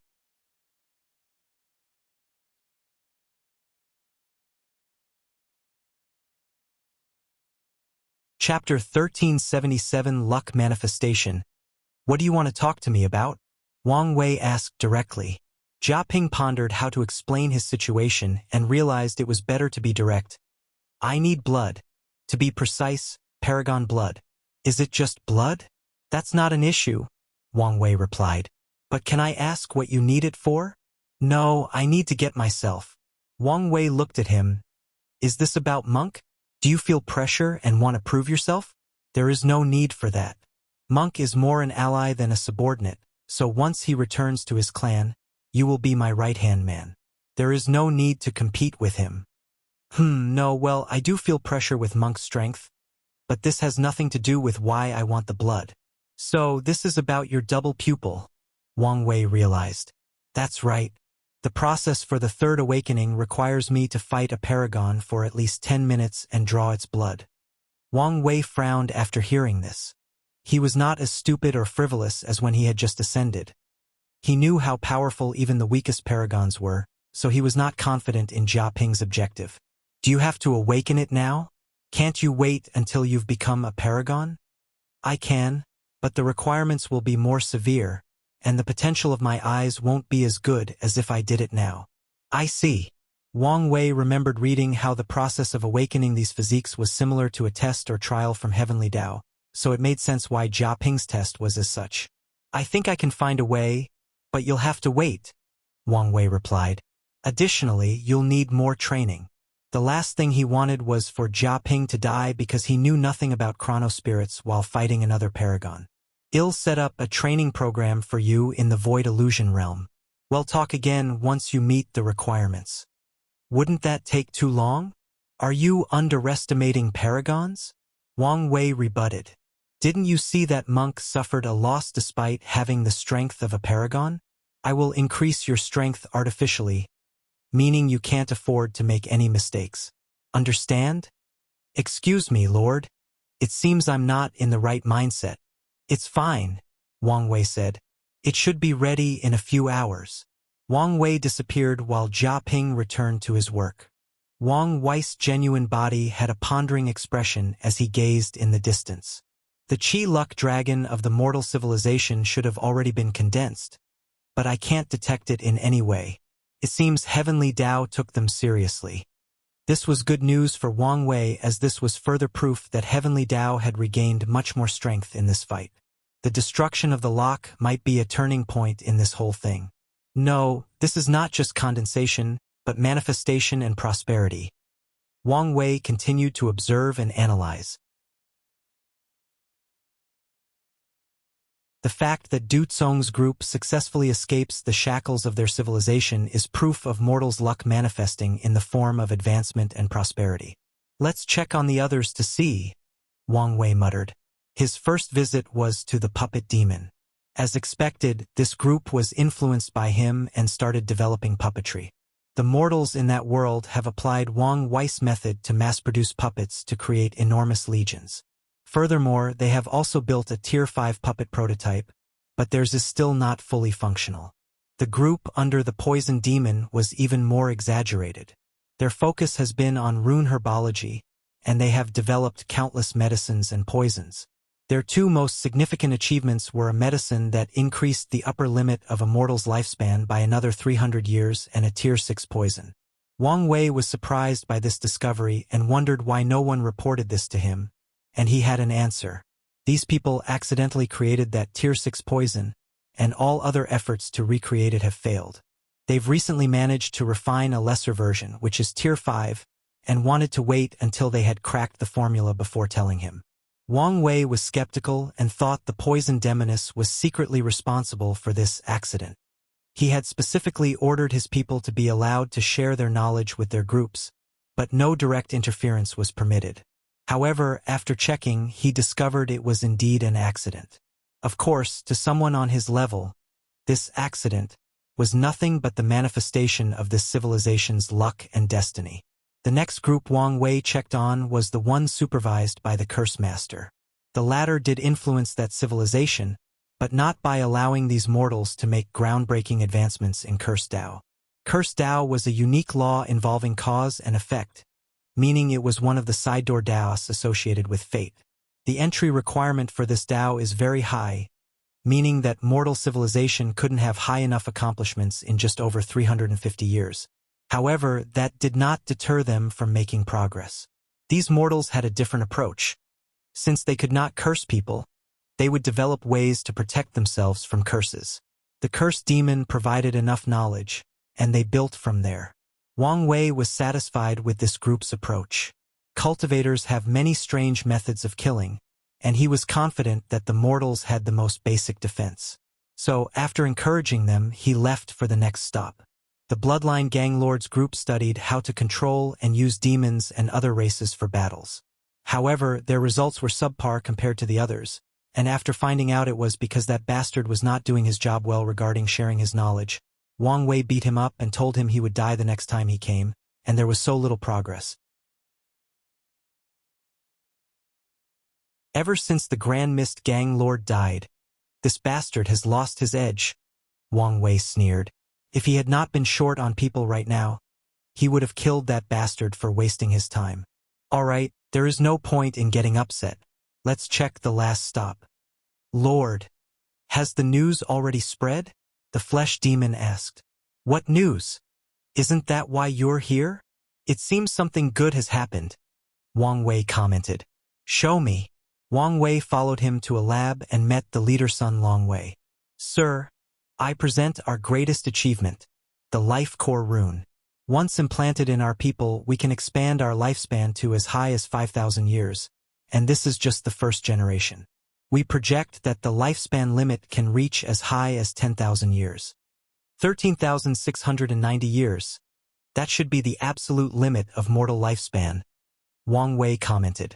However, you have failed to see the true purpose of your discovery. True purpose? Sun Long Wei asked. Cultivators can use it. Why would we want them to use our things? A radical? Wang Wei thought as he looked at them. Don't you remember why they are hunting you down in the first place? Limited lifespan, Sun Long Wei muttered before looking at the projection showing the first-generation Life Core Rune. This was not a coincidence, was it? You're smart, Wang Wei replied calmly. My methods of extending their lifespan failed miserably due to outside influence. However, this method should have a higher chance of success, and someone just used you to disseminate this method. Heavenly Tao, Sun Long Wei muttered. He looked at this thing, lost in thought for at least half a minute. So what now? Continue your research and complete this thing as soon as possible. I'll order the other groups to provide you with more assistance and resources to ensure this project's completion. Wang Wei responded. Since this is vital, can't you take over the research to ensure it's done as quickly as possible? Sun Long Wei said. His words showed his caring nature, but Wang Wei could tell he simply did not partake in this project that would benefit the people he so deeply despised and even hated. Do you think things are as simple as they appeared? Wang Wei sighed. This project represents your civilization's contribution to the world. Once you finish and it's publicized, Heavenly Tao can offer you more luck and destiny and better protect you from extinction. In other words, it's imperative you finish the work yourself. Understand? Don't let your emotions affect your people. Remember what I said when I trained you, you are a leader before everything else. I understand, Sun Long Wei said. Wang Wei tapped his shoulder before walking out with the flesh demon. You did an excellent job. I didn't do anything. I doubt they would be able to have today's achievement without your knowledge about the flesh. I'm just a pawn. Not everyone is worthy to be a pawn, Wang Wei commented. Do you want any particular rewards? I want the 12 Revolution Fiend God Body. Ever since the boss forced him to become a proper body refiner, the flesh demon has been lusting after that technique since he heard about it. Ambitious, aren't we? Wang Wei chuckled. Unfortunately, that technique is considered a semi-clan technique. However, although I can't give you my version, I can give you the original along with some Tier 11 Fiend God blood. Deal, Flesh Demon agreed. You can find Wang Qi for your reward, Wang Wei said before leaving. If you find any errors, ads pop up, ads redirect, broken links, non-standard content, etc., please let us know report so we can fix it as soon as possible.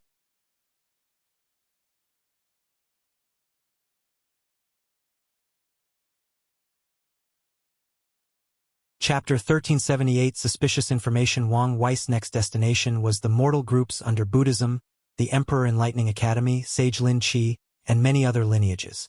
Wang Wei did not have enough manpower, so he had to use these people as aid. As expected, the model of development was similar to his. With protectors providing knowledge in specific fields, these groups tend to develop in that area. For example, the group under Buddhism has made significant progress in the field of spiritual power and even has some accomplishments regarding incense. Wang Wei did not hesitate to put them in charge of the creation of the Law Soul that he mentioned to Du Kong. The group under the Flame Blacksmith and another weapon refiner from Sage Lin Chi focused on material development. The new Tier 5 energy source and Tier 5 armor from Du Tsong's group were made possible due to the research from those two, and Wang Wei knew he would have to rely on them to develop the technology on how to use materials that could hold the power of laws. Everything is going well, Wang Wei analyzed. Now, we only need time to develop. If the mortals can develop to be on par with quasi-emperors, this catastrophe will be handled without much issue. However, will things be so smooth? Wang Wei knew it would not. Wang Wei shifted his entire focus to the war. Everyone was waiting for the climax, and so was he. However, a few weeks later, Wang Wei received an alarming message. It's from her? And she wants to see me? Is this a trap? Wang Wei was in a dilemma. The message indicated it was something important, but the circumstances were more than suspicious. Let's see her, but I need more protection. Wang Wei first contacted Feng Heng and visited him at the 10,000 Buddha Haven. The sight was truly remarkable. He found himself in this endless dimension surrounded by this white mist that stretched as far as the starry skies. Countless golden Buddhas with their palms extended, and people lived on top. Subtle chants of scripture echoed in the background. It was hard to hear without focus, but its effect on soothing the mind remains eternal. Donor, what do you think? Feng Heng asked. It deserves its name, Wang Wei praised. If I remember correctly, only Buddhist emperors can have the title of Buddha and leave a golden body here. Correct? The donor is both correct and right, Feng Heng replied before pointing in the distance. Notice the difference? There are no monks living on that golden Bodhis palm. Any monk who proves the Tao will have the title of Buddha, but that is the lowest level in our sect, Feng Heng explained. True or enlightened Buddhas are people who have a deep enough understanding of the Dharma, have created their own schools or contributed enough merit. The monks living in their palms are proof that they have the wisdom to teach or enlighten others. It seems Buddhism hasn't lost its roots, Wang Wei commented. Proving the Tao is proof that someone has high fighting prowess, not that they are enlightened or have achieved a high state like nirvana.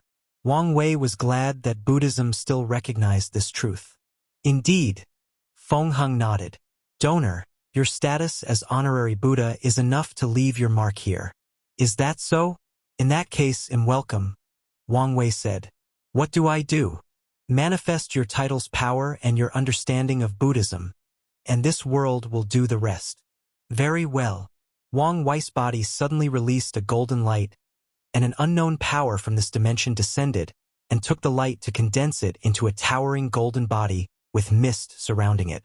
It's indeed different from the others, Wang Wei commented as he compared his body to the ones from the enlightened Buddhas. There is no Tao, or should I say Dharma rhyme, that can help monks. Your body is better than most honorary members I've seen, Feng Heng commented. Donor, have you spent some time studying Buddhism? You can say that, Wang Wei agreed. He still planned to acquire his future self's ability to change the world by naturally helping him solve his problems. However, after discussing the plan with his future wife, they found a better approach than using Buddhism and other religions' domains. Wu Hong and even his father Wang Tian's application of their passive domains was a better approach to this plan. Of course, Wang Wei will not abandon studying religion and its powers, but it will not be his main focus. Donor, please follow me. The two flew away and soon arrived at a new golden body. It was a woman with an aura of peace and tranquility. The moment Wang Wei laid eyes on her, he had a feeling that this was the closest he could come to the realm of nirvana, sought after by all monks. I'm guessing this is not your body, Wang Wei jokes. The master told me to move in here. Master? So it's official? As fate would have it, yes, Feng Heng nodded. I reckon this is the holy place of Buddhism. Wang Wei stated as he followed Feng Heng toward that golden palm. Is it all right to bring me here? Donor is a guest worthy of the highest reception, Feng Heng said calmly. In that case, I'm flattered. They soon reached a destination. A cave inside a mountain with minimal appliances. The entire locale screamed recluse or hermit, but Wang Wei did not mind. Donor, what is the purpose of your visit? Feng Heng asked after serving tea. I came for protection, Wang Wei said. He did not believe Supreme Unity could kill him while his true body was here. Wang Wei's projection arrived at the destination, a desolate dimension. He found no signs of his target, Jin Biu. He checked the surroundings and detected no ambush. So, with the utmost caution, Wang Wei entered to find a talisman floating at the center. He quadruple-checked before receiving the information, and his pupil immediately shrunk. The information he received was straightforward. Seven Cauldron was Supreme Unity's direct bloodline. In other words, she was his daughter. He had her long ago but never claimed or revealed it to the world. How did she get such news? The talisman revealed that information. Seven Cauldron has 7 commanders, all Empyreans with the highest fighting abilities. The most powerful one, who boldly called himself the Prime Cauldron, was enamored with Zhen Biu, and he revealed the fact he was not only Seven Cauldron's direct son but also the grandson of one of the 2 sons. This is too much to analyze now. Let's leave first, Wang Wei thought before dissipating. 10,000 Buddha Haven.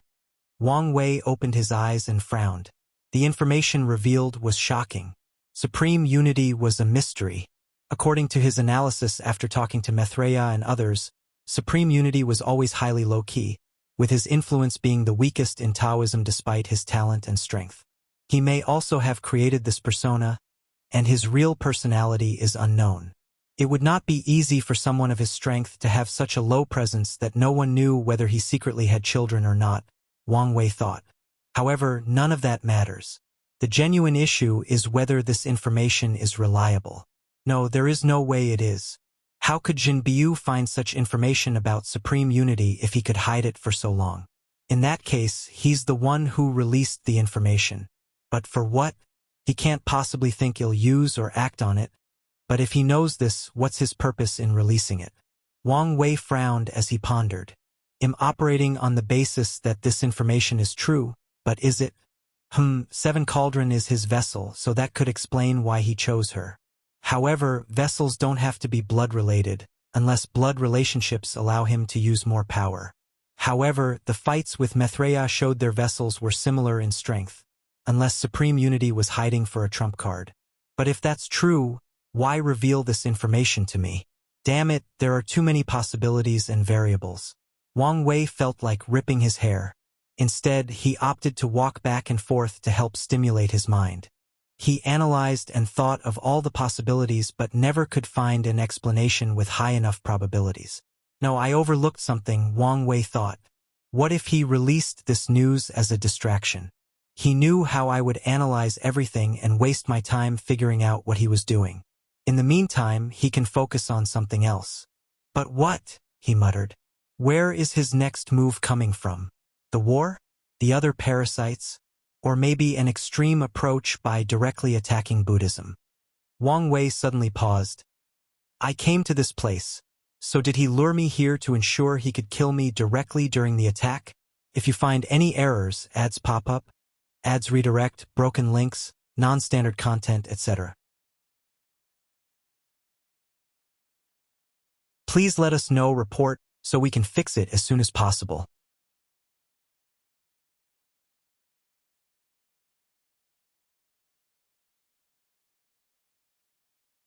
Chapter 1379 Terrible Lost. As soon as Wang Wei had that thought, he wanted to do something, but it was too late. His surroundings changed, and 4 monks appeared around him. Before he could react, they enacted a barrier. Boom! Wang Wei's attack hit the barrier, but it did nothing. He was about to try again when his intuition went on overdrive, so he looked upward. A towering palm with the power of yin-yang rapidly descended on him, and Wang Wei's mind had only one thought that rapidly consumed his mind. Death. Wang Wei wanted to resist, but it was useless. The spiritual hint in that palm completely overwhelmed his mind, making him unable to think, let alone move. As things appeared, it appeared this would be the end for him, but fate seemed to be on his side. The palm reminded him of this pagoda trial when he faced the wrath of heaven. He seemed to remember the anger and unwillingness he felt during that trial and quickly used it as a source of power. Wang Wei summoned his willpower to do two things. He bit the tip of his tongue and activated his talent, using the unimaginable pain to shock his system and regain clarity over his mind and body. The pain was so intense that it could have killed even someone of Wang Wei's willpower, but it was exactly what he needed in this moment of life and death. His body then acted almost on autopilot as he activated all his life-saving methods. Yin-Yang protection, freedom from life and death, luck survival, destiny guidance, time remnant substitute, and his unifying technique, fate manipulation, death escape. However, despite all these methods, the sense of danger he felt did not decrease immediately. In other words, that attack had reached beyond his current paragon strength. Is this how things end? Wang Wei thought. No, I have a bright future ahead of me. Am the man destined to reach the pinnacle of the universe and even transcend? How can I die here? My future self will definitely save me. His eyes sparked with brilliance before his death, and his intuition increased even more. No, I can't rely on something as fleeting as my future self, Wang Wei said. He pushed his soul and mind to the limit, doing trillions of calculations in less than nanoseconds, trying to find a way to survive. Then, it was as if the god of wisdom had whispered into his ears. Wang Wei activated his Karma Dao and directly connected to Feng Heng. However, his attempts failed, so he changed the target to Emperor Kong. It's time to repay your karma, Wang Wei thought, and through the link, he borrowed something crucial from the latter, his golden body of merit. Wang Wei then fused it with his own, thus temporarily achieving a third-level golden body of merit. As he looked at the enormous golden body standing above him for protection, Wang Wei felt reassured until his mind told him another bad news. Chances of survival, 15%. What? Only 15%? Wang Wei wanted to cry, but he had long abandoned such useless emotion in this moment of life and death. He wanted to use his luck Dao to increase this probability, but it was futile. He had used all his trump cards. Is this really the end? Do I have to rely on chance to survive? Wang Wei was unwilling, but there was nothing he could do. That palm was descending at a speed he could barely react. The fact he could raise his success rate to 15% in such a short window was a miracle in itself. The palm crashed down and the world went quiet. The people watching outside the barrier waited for the result. And once everything became clearer, a pale Wang Wei stood before everyone. He coughed a large mouthful of blood and looked at a golden crown floating above his head. He did not survive on his own merit. At the last minute, this crown, representing his status as the Three-Realm Emperor, manifested and protected him. However, Wang Wei knew the power of this crown did not originate from him but from heavenly Dao, which intervened to save him. You saved me, but at what cost? How much power did we just take back that you lost in the process? Wang Wei thought as blood oozed out from his ears and noise. Although he was saved, he was not happy in the slightest. Forget how he had just lost control of his life, of his destiny. He knew how terrible the consequences of heavenly Dao's interference were. Wang Wei suddenly felt the world spinning, and he could not stand still. His aura was dropping at an alarming rate, so he swiftly sat cross-legged in the group and closed his eyes. Unity, your hands have reached too far. A soft voice echoed between heaven and earth. Although it sounded calm, anyone with some discernment could feel the anger and wrath hidden. That little cockroach is really not easy to kill, a cold voice replied. Feng Heng no Mithreya looked at Seven Cauldron/Supreme Unity coldly. Although she had the highest state of mind in Buddhism, even that wasn't enough to keep her calm. However, her attention soon shifted to the power surrounding him. Incense, so that's how he did it? The 10,000 Buddha Haven was Mithreya's home court, meaning she should have the overwhelming advantage. Supreme Unity should not even dare take one step into this place, but he not only did but successfully assassinated one of their honored guests. How did he do it? The answer is simple: incense. After what happened to her, Maitreya outlawed the use of incense by all Buddhist practitioners. She even modified the rules of the 10,000 Buddha Haven to detect and ban that power as soon as it was detected. However, Maitreya was also a little extreme when she changed the rules. The 10,000 Buddha Haven is both a world and a powerful artifact. When Maitreya changed the rules, she programmed the artifact spirit to be extremely strict. She always programmed it to make removing incense its main priority. Supreme Unity used this fact to his advantage. He filled the place with so much incense that the artifact spirit was busy dealing with it, meaning Maitreya could not use it or borrow the power from the haven. If Maitreya was at its peak, this plan could not work since she could have forcefully regained power from the spirit with one thought, but she was now only a vessel with limited powers and powers. Why is it always Taoism? Maitreya complained, feeling an emotion she hadn't in a long time: resentment. All her greatest suffering and setbacks are always from Taoism. Am I destined to always lose to them? Supreme Unity's plan looked simple, but it was far from it. Forget how he knew about the rules of the 10,000 Buddha Haven. How did he secretly transfer such a vast quantity of incense into this place without detection? The answer to that question is also simple and obvious: the honorary members. Throughout history, Buddhism has always accepted honorary Buddhas as a form of diplomacy to make friends and allies. This practice did not stop even during the Two Suns, Seven Moons era. Supreme Unity had people he secretly controlled infiltrate this place using these honorary members. When the time was right, he used them as a medium to infiltrate and invade with a large quantity of incense. Maitreya regained her bearings. She did not utter another word and went on the offensive. She wanted nothing but to eradicate this man as soon as possible. However, Supreme Unity did not want to fight directly, so he evaded her while pumping more incense into this place. However, this time, his target was not just the artifact spirit but all the surviving monks. He wanted to use the incense to corrupt them. Maitreya immediately realized his purpose, so she changed her tactic. Time was on her side. She knew the artifact spirit would clean up the incense, and it would do it faster than her opponent could bring more in. By then, Supreme Unity will be nothing but a sitting duck. So, she focused on damage control. Sadly for her, she also misunderstood Supreme Unity's objective. The scheming Taoist priest suddenly changed tactics. He teleported before Maitreya and embarrassed her before she could react. Boom! Supreme Unity blew himself up, killing Seven Cauldron and Feng Hung in the process. The power of this explosion was truly potent, containing a hint of his power. Wang Wei suddenly opened his eyes as he sensed another danger. However, before he had to do anything, a golden light came from somewhere and blocked this explosion. He squinted as he saw a young man floating in the sky, his body releasing a holy light and a terrifying coldness. Monk Wuxia? Is he also a vessel? No, he should be the new one.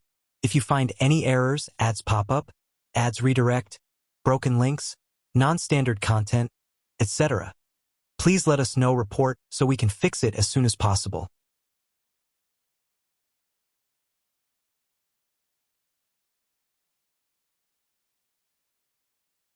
Chapter 1380 Major Chess Moves. Maitreya calmly examined the chaos around her. She exhaled before spreading her message to all monks worldwide. All monks must report to the haven in one form or another. Another great Buddhism-Taoism war is about to start. As soon as she uttered these words, the world experienced a slight tremor, eventually leading to a cataclysmic earthquake. She then flew to Wang Wei's side and frowned. What happened to Feng Hung? Wang Wei asked. I can feel he is gone even though his karmic threads to me and my memories of him are still intact. He is dead, true death, but only in a manner of speaking, Maitreya replied. Existence hierarchy. Huh. Wang Wei muttered. Half-step detachment is so high on the hierarchy that after Supreme Unity killed Feng Hung, it did not matter whether he had countless avatars, his secret vault still existed, or everyone still remembers him, he just died like that. Don't worry, he'll be fine as long as I'm alive, Maitreya reassured. But what if something happens to you? Maitreya was momentarily silent. I'll revive him when the time is right. When will that be? He was my vessel, meaning my power ran deep into his body, even his existence. If I don't take time and effort in the revival process, his future transcendence path will be cut off. So, that's why I can feel Seven Cauldrons' karma line. He doesn't care about her future, so he can instantly revive her. But you do, meaning you've lost probably the best vessel. Wang Wei chuckled to himself, but his laughter was self-deprecating. In just one move, he reduces me to this state, forces Heavenly Tao to use one of its trump cards, regain more powers in their confrontation, kill your disciple and perfect vessel, and starts the Buddhist-Taoist war, which will further turn the world into chaos and kill more people. And all he sacrificed were a few pawns and maybe one of Seven Cauldrons' longevity resources. What a brilliant move. The war cannot stop, Maitreya stated. It is the only way to distract his vessel and all his manpower. The rest is up to you. What can I do in my state? Wang Wei said. He was, in fact, dying. The blow destroyed him enough that he was about to lose his body and soul and enter limbo. His best solution is to seal himself, but that would not change the fact that he was out of the game. And that's not mentioning whether a seal would work or that he had little time to find an effective solution. I can save you, but I'll need one of your avatars, Maitreya added. I've already killed all the ones in the upper dimension, Wang Wei said. I could make a new one, but that would be pointless since he would only be immortal, unless you have a way for me to cultivate. I can't do that, Maitreya shook her head. Supreme Unity was careful about the lock. Although vessels can use powers slightly beyond primal paragons, it was not enough to destroy the lock, let alone forcefully alter the rules he had created. Wang Wei shrugged his shoulders after hearing her answer, and Maitreya's frown deepened. I know you're disappointed with my failure, but this is not the time to have this defeatist outlook. Defeatist outlook, huh? Why don't you tell me what kind of outlook I should have? Wang Wei snapped. You were supposed to be my most reliable teammates, but you couldn't even protect me in your territory. So, forgive me if I don't look too favorably on our situation. No need to mince your words, Maitreya said calmly. Say what you have to say before we can move on. Wang Wei looked at her with gritted teeth, but then chose to close his eyes to regain his composure. He ignored his Buddhist constant and rapid weakening and focused on controlling his emotions. What plan do you have? That's more like it, Maitreya said. You should have an emperor avatar in the lower dimension? That's right. Wang Wei nodded.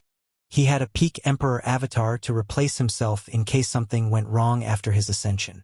That avatar is also the last safety net of the Tao opening sect. I'll contact Heavenly Tao to allow you to contact it and force it to ascend.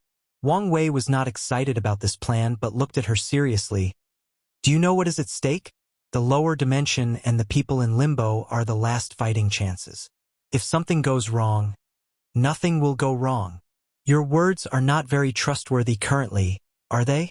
That's why this war must happen, Maitreya continued. I have reduced the effort I put into searching for whatever threats I sensed from the river of time.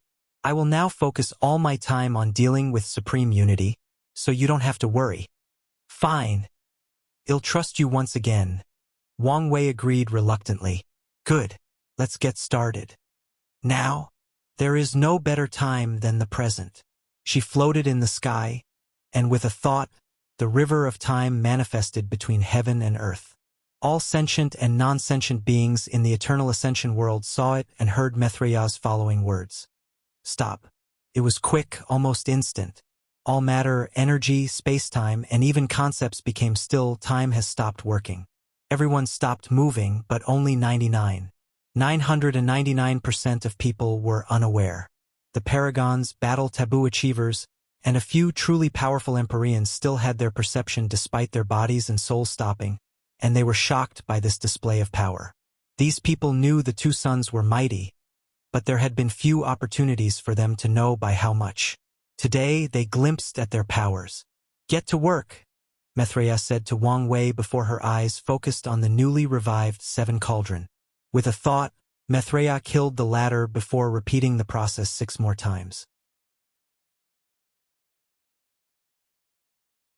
However, on the 7th time, a black and white shield surrounded her and protected her life. Maitreya glanced at him briefly before shifting her gaze to someone else. Time Eater. She did not waste time before killing him 3 times, but another black and white shield protected him as well. She frowned but did not focus on this for too long. She raised her head to glance at the lock. Maitreya observed briefly before deciding not to touch this thing. Destiny was not on her side, and she knew Supreme Unity was prepared for her intervention, as this was not the first time she had tried to destroy it. Maitreya's gaze then shifted to somewhere else, the people in Limbo. She immediately blessed them, granting them protection similar to Wang Wei's Heaven Deceiving Array. She knew what these people needed the most was to move undetected under Supreme Unity's eyes. She also wanted to prevent him from secretly hunting and killing them. Maitreya was about to move one when time started to move forward again. She sighed, thinking, longer than I anticipated, but still not enough. She looked at Wang Wei, who now had an avatar next to him. She pointed at the original body, and it turned into motes of lights that fused with the avatar. Wang Wei clenched his fists, followed by a basic boxing routine to get acquainted with his new body. I am so weak. His current cultivation was 69% Grand Dao Source, and with his taboo battle realm, he can fight peak Empyreans. However, that was the limit of his power. His former Paragon tier battle prowess was gone. You will have to do with this for now, Maitreya said. She had plenty of trust in him to find a solution now that he was not dying and had plenty of time to strategize. Maitreya suddenly remembered something and swiftly condensed a golden glow in her palm, granting the same hiding blessing to Wang Wei. This should help you better hide and plan from the shadow. Thank you, Wang Wei nodded. Here, Maitreya said as she handed him a talisman. What's this? The key to our victory, Maitreya said. The lock is the key, and as long as you can destroy it, the backlash he will suffer is enough for Heavenly Tao to regain most of the control and me to injure his real body severely. Can this thing destroy the lock? But that's just an information talisman. It contained my understanding and analysis of the lock, Maitreya stated. In the end, I still must do all the heavy lifting, Wang Wei complained. That's what it means to bear the burden of destiny. My destiny was the moon's, not him. It was always a package, Maitreya replied. You just never noticed it. In other words, I was duped, Wang Wei said with twitching lips. Maitreya shrugged. All right, I'm sure you want to leave, but I have a war to plan for. You can see yourself out. She disappeared, leaving Wang Wei alone. He looked in the distance and sighed. The lesson here is I should not rely too much on others, but is that truly a good lesson? Wang Wei teleported away, not knowing the answer to his question. If you find any errors, ads pop up, ads redirect, broken links, non-standard content, etc., please let us know. Report so we can fix it as soon as possible.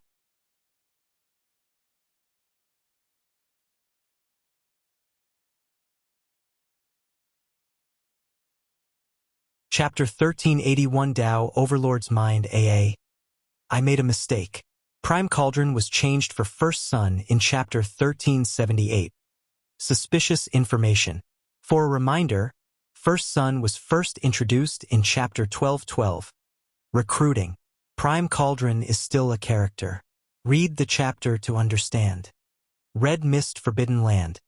Heavenly Book sensed something and opened his eyes, immediately checking the content of his book.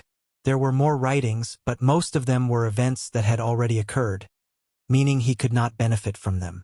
Something is wrong, he first thought. He mulled over every detail of information available, trying to get a bigger picture of the situation. His growth has accelerated, Heavenly Book summarized. This was even more apparent when he compared the information he acquired about Grand Dao Sun. The challenges he faced drastically increased, forcing his growth to accelerate at an alarming rate. Moreover, the information I can receive has drastically decreased or become less useful. His eyes shone brightly. It seems his future self has made a move. He has intercepted the information Grand Dao can provide me while accelerating his younger self's growth. Is he already preparing to deal with me? Heavenly Book remained calm despite the unexpected events. However, as a Tao overlord, anticipating the plans that would go wrong and knowing how to adjust them accordingly are basic skills. His main concern is how to proceed next. It's now completely impossible for me to interfere in the Eternal Ascension world in any shape or form, Heavenly Book analyzed. He, along with all the people with eyes on the Eternal Ascension world, knew of the current blockade. Should I accelerate my plans? Heavenly Book had made a great stride in tracking down the origin of Buddhism to exchange with Madman Chu for a way to split existence, to finish his deal with supreme unity. This is not feasible, Heavenly Book realized, shaking his head with some frustration. He was already in cahoots with Grand Tao, but the way that thing operates is so rigid. The origin of Buddhism is what people could refer to as a sub-taboo, meaning such a level of secrets is not directly outlawed by Grand Tao, but anyone who tries to find the truth will also be hindered by it. As such, Heavenly Book was having some trouble finishing his task. So, is this it? There is nothing I can do? Heavenly Book frowned. Although he was convinced of his strength and would not take Wang Wei too seriously even if he became a peak paragon, he also did not want to let him grow peacefully. I could have another transcendent interfere in the affairs of the Eternal Ascension world, Heavenly Book thought. Such a powerhouse is enough to change the current state of affairs and provide an opportunity for me to interfere, maybe even have an opportunity to kill him directly. Heavenly Dao's eyes shone brilliantly. Most people would roll their eyes at his thought, but he already had a feasible plan. He knew of a second generation with a transcendent father who doted heavily on him. It was easy for Heavenly Tao to lure that bastard to the Eternal Ascension world and ensure an accident occurred, forcing his father to intervene in the conflict. This plan is feasible, but what are the cons? Heavenly Book analyzed calmly. A high risk of overthrowing the board. Heavenly Dao's plan was bold and risky. If he succeeds, he will achieve transcendence in one fell swoop, or at the very least, achieve power on par with Grand Tao. However, he also understood he was playing with fire, and his greatest fear was that Grand Tao or the future Wang Wei would overthrow the game board by destroying the universe and killing everybody. An animal is most dangerous when cornered, let alone a transcendent being, Heavenly Book analyzed.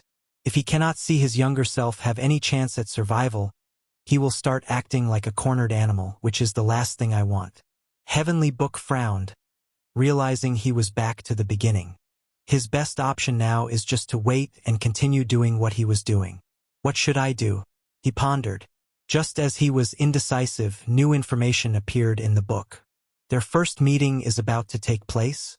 Is this Grand Tao's hint that I should do something?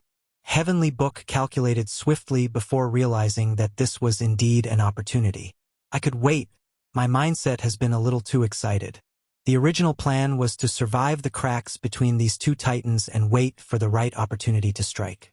Being too excited and showing myself too much before them will ruin my chances of the final strike. Heavenly Book finished the new page in the book and decisively closed it. Sometimes doing less is doing more. So he resisted the temptation and let Grand Tao deal with this mess. Although he was a pawn, he was not the absolutely loyal kind, meaning he was also not the kind that could be discarded at will. Heavenly Book did not wait long before receiving another secret contact from the Heaven Cardinal, but he ignored it.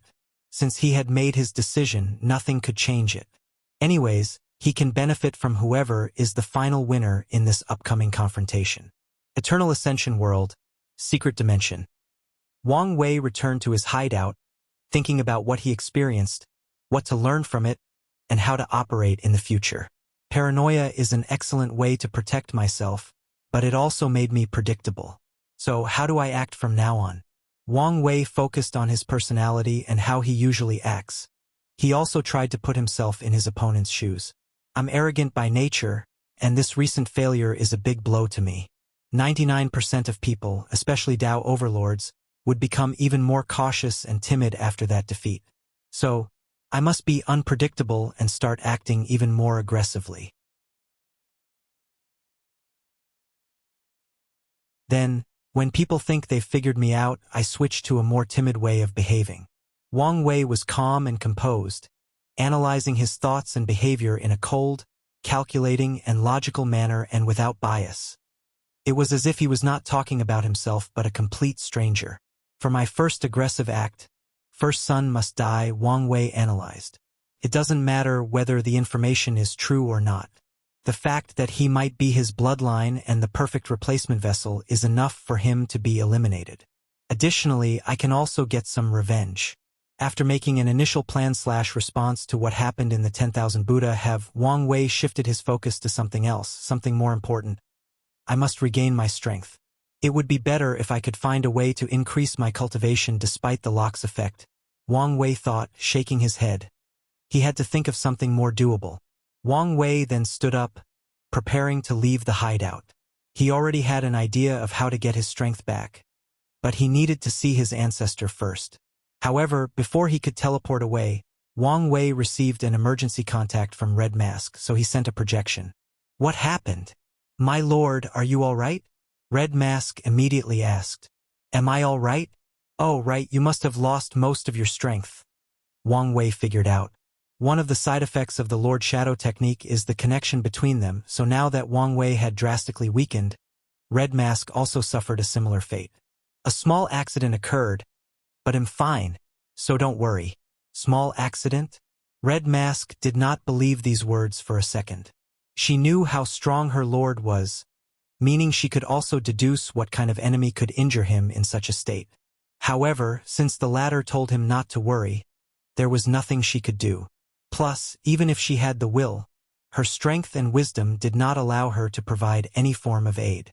I understand. You should probably stop your personal activities and tasks, Wang Wei said. Lord, I may be weakened, but am not entirely useless. It's too risky. Wang Wei shook his head. Red Mask could use his highest strength level, which is the Empyrean Peak.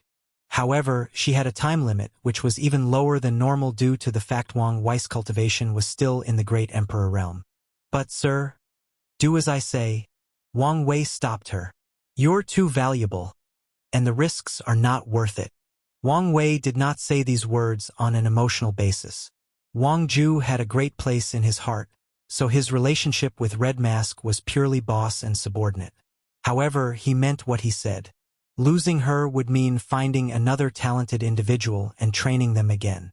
With the current world situation, it was not worth the trouble. So, he wanted her to stay at her desk and give orders instead of going into the field herself. As you wish.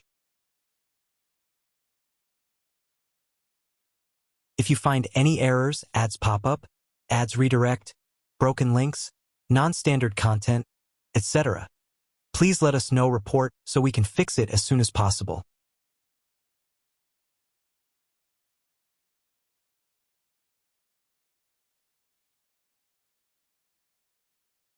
Chapter 1382 Strength Regaining Method. Wang Wei teleported to the Origin Seal continent, and as soon as he appeared, he sensed a sharp sword energy followed by Yan Hai suddenly appearing before him.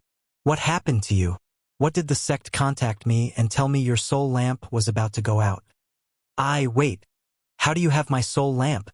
Wang Wei asked. He made one in the lower dimension even before he started cultivating, but he never made one for the upper dimension branch. Boy, is this what's important right now? I'm just curious. Yan Hai looked at him. Do you want another beating? In your current state, I don't even need the ancestral stick to show you my majesty. Ancestor, relax. Wang Wei swiftly said before explaining everything. That bold nun always complained about how she had a tumultuous fate with Taoism. But it seems true, Yan Hai muttered.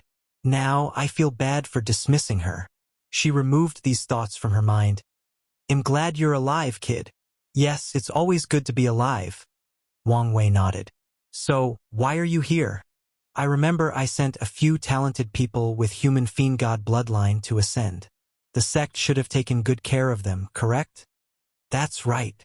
I need you to secretly contact the sect and one of them to come out. Don't use the previous contact method, it would be best to ask them indirectly. You came here for this? She asked with a frown. He has a tight watch over me, so I cannot risk contacting the sect, Wang Wei explained. And I don't know enough about our secrets for any form of true secret contact. True. Yan Hai nodded. But why do you need these people? I need to borrow their bodies, Wang Wei said. You see my situation, and the fastest way to regain my strength is to take over another body. The best body is those people with the same bloodline, and only they currently have the human fiend god bloodline. In that case, I can't help you. What? We have strict rules about taking over clan members' bodies. Ancestor, this is an emergency. The rules can be slightly bent. No.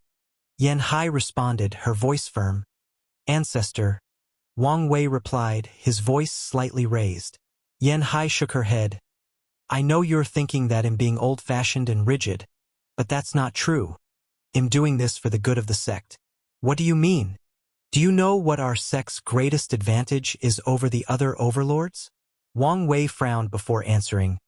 We are one of the most powerful, while also extremely united. That's right. Yan Hai nodded. Although I cannot see as far as you or Brother Chiyuan, I understand that the key to our prosperity in the upcoming era is this unity, and your actions will undermine that unity. Aren't you being a little dramatic? I'm not, Yan Hai rebutted. Although we are united, we still have a few problems. 10 factions rule the sect, including 9 clans and the sectarian faction. Our Yen, Wang, and Li clan are at the top because all 4 primals come from our clan. Meanwhile, the sectarian side is the largest faction with the most paragons. However, they are also the most suppressed of the groups because of one rule: no more powerful clans are allowed to be born in the sect again. Over the years, we have spent countless time and effort to ensure the sanctity of the sect rules, especially the major one. So, you, of all people, breaking such a significant rule will definitely be used by other factions to create instability, undermining our unity. And I don't think I need to tell you who will strike first. The Myriad Clan Union, Wang Wei replied. That's right. The Wang clan division started due to the fight over bloodline imprint, so can you imagine the field day they would have if this was the rule that you broke? Wang Wei groaned softly. I thought our relationship was better. It is, but this also resulted in many people fearing about the reunification of the Wang clan, Yan Hai explained. The first thing the union would do is to pressure Heaven Opening to strike first. Unfortunately, our relationship is not really to the point of unification, so he will not hesitate to do it. Wang Wei was silent. Now, do you understand the ramifications your action will have? But all that is predicated on the fact that we will survive this catastrophe to see the next era. Wang Wei complained. I have never doubted you would succeed. Yan Hai replied without hesitation. You have more trust in me than I do in myself. My trust is not in you but in the person who believes in you, Yan Hai explained. After the ultimate taboo, Brother Chiyuan once said his destiny as the sex guide and wisdom provider ended, and someone else was about to take his place. As soon as he learned about you, he said you were the chosen one and placed all his faith in you. And I believe in his vision. Wang Wei was momentarily quiet before sighing. What do you want me to do? You're smart. You'll figure it out. All right? Wang Wei sighed, preparing to leave. Don't put on such a sour face. Anyway, you can come to me if you need anything else. I will, Wang Wei said before suddenly stopping. I need to assassinate someone, but there is a danger that he might be a trap. Oh? Who? Wang Wei then explained who the first son was and why he wanted to kill him. Don't worry, he'll deal with it. You can't do it yourself, ancestor. Wang Wei immediately added, nor used someone directly linked to you like a shadow. I know. There is also the fact that this man might have countless ways to save his life and even more longevity resources. I understand, Yan Hai said. But like I said, he'll deal with it. Wang Wei wanted to say more, but he had to stop after seeing the impatient look on her face. Regardless, he warned her one last time before teleporting away. At his hideout, Wang Wei had to contemplate another solution to regain his strength.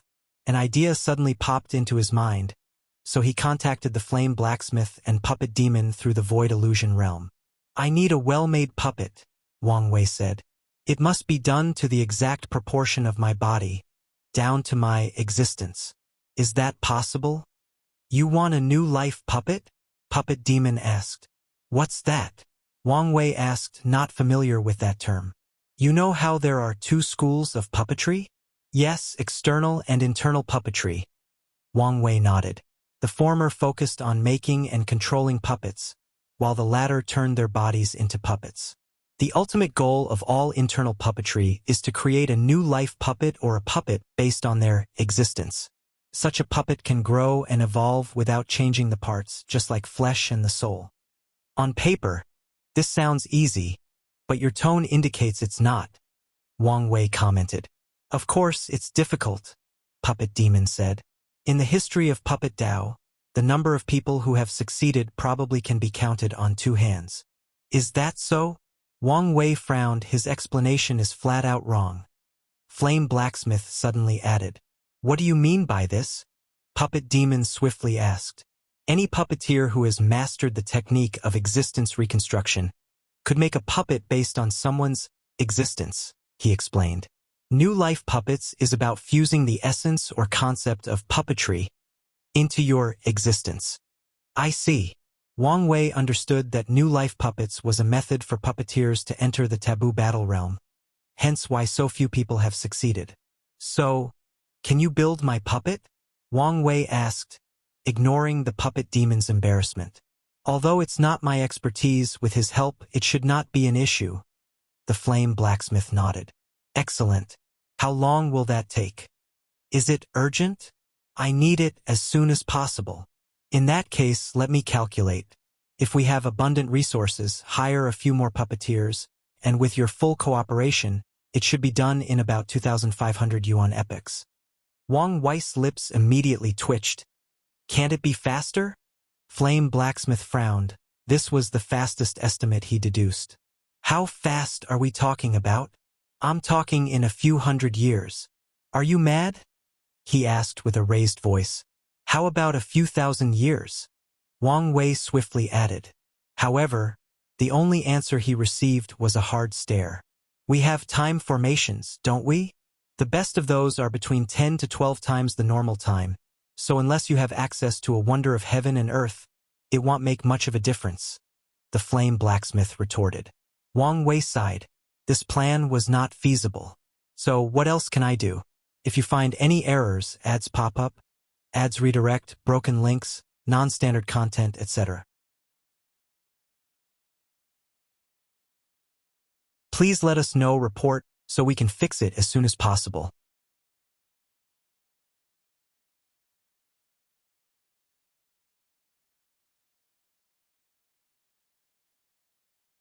Chapter 1383 Buddha's Fury. What about a body made entirely of energy?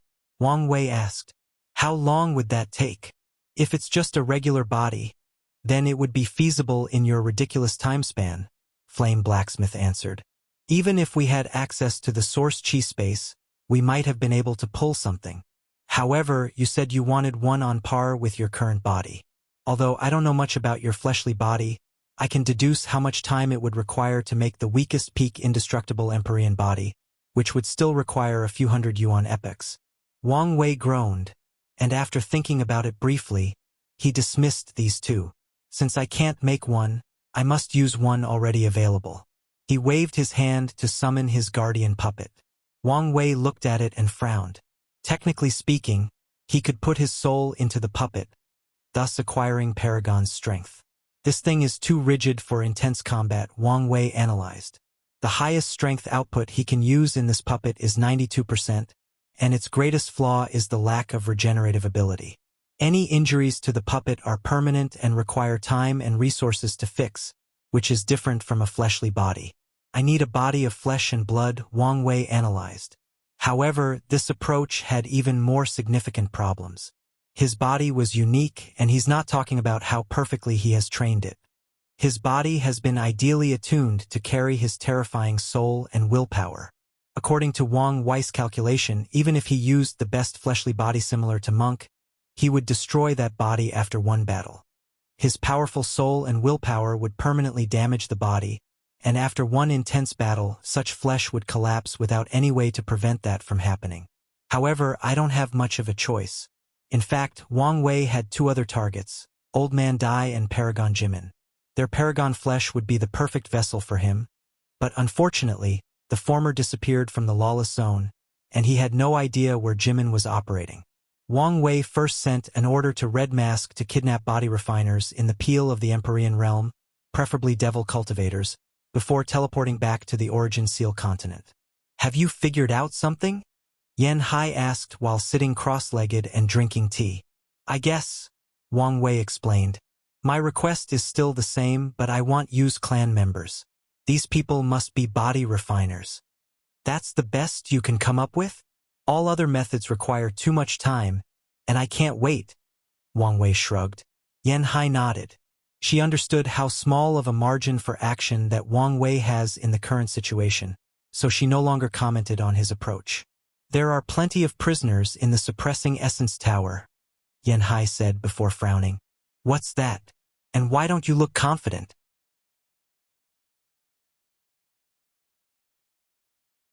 "It's a place we imprison body refiners to use as trials for the sect and as emergency energy when needed," Yan Hai explained. "Are there any problems with it?" "It's sealed." "Sealed? You mean?" "A few paragons were imprisoned, so that bastard wanted to destroy it. However, Supreme Unity convinced him and they only sealed it." "So, it's useless?" "Not necessarily," Yan Hai continued. "The sect reported to me long ago that the bottom parts of the seal were slowly enwrapping on their own. I reckon I can forcefully open the area with the Empyrean prisoners." Wang Wei's eyes lit up. "How many people are available? Are you talking about Empyreans?" "Too many to count." "That's good to hear," Wang Wei said. "Even if he could only use these bodies once, there should be enough for him not to worry much about future battles until he found a way to return to his peak." Yan Hai looked at him but said nothing. "I need to return to the sect. I should be done in less than a month." "Do you want me to stay here?" "No need," Yan Hai replied. She doesn't think it's a good idea for him to stay in one place for too long. Although Mithraea said he would do a better job at guarding Supreme Unity, it was not worth taking the risk. "I'll activate all the formations and put this place on the highest alert state," Yan Hai explained. "They should be fine until I return." "All right." Wang Wei nodded before leaving. He did not stay around to wait for his ancestors' good news. Instead, he started preparing himself. He created a large pool before dropping one drop of his blood that soon turned into an ocean to fill that area. Wang Wei proceeded to add another drop of soul blood, deepening the redness of this blood pool. Finally, he started carving arrays. His attainment in arrays was not on par with what he wanted to do, so he used a common tactic of cultivators with higher cultivation but low knowledge: stacking. His soul was powerful enough to create millions, if not billions, of arrays and stack their effects together. "Excellent." Wang Wei nodded before sensing something. He checked his communication talisman. "Perfect timing." He pointed to the void, and after a slight spatial fluctuation, a body appeared in this dimension, and he sent it into the pool. He observed quietly. "There needs to be some adjustment, but everything seems to be working," Wang Wei muttered. The pool slowly adjusted this body to be more like his, thus allowing him to use his power better. However, Wang Wei was not too happy. His original intention was to change/temper these bodies and ensure a single one could allow him to experience at least two bodies. The result told him that without the pool, most bodies wouldn't survive more than 3 attacks with his soul and willpower. Although this guy cultivated to the peak, he only survived a little over 2,000 tribulations. Maybe the others will be better.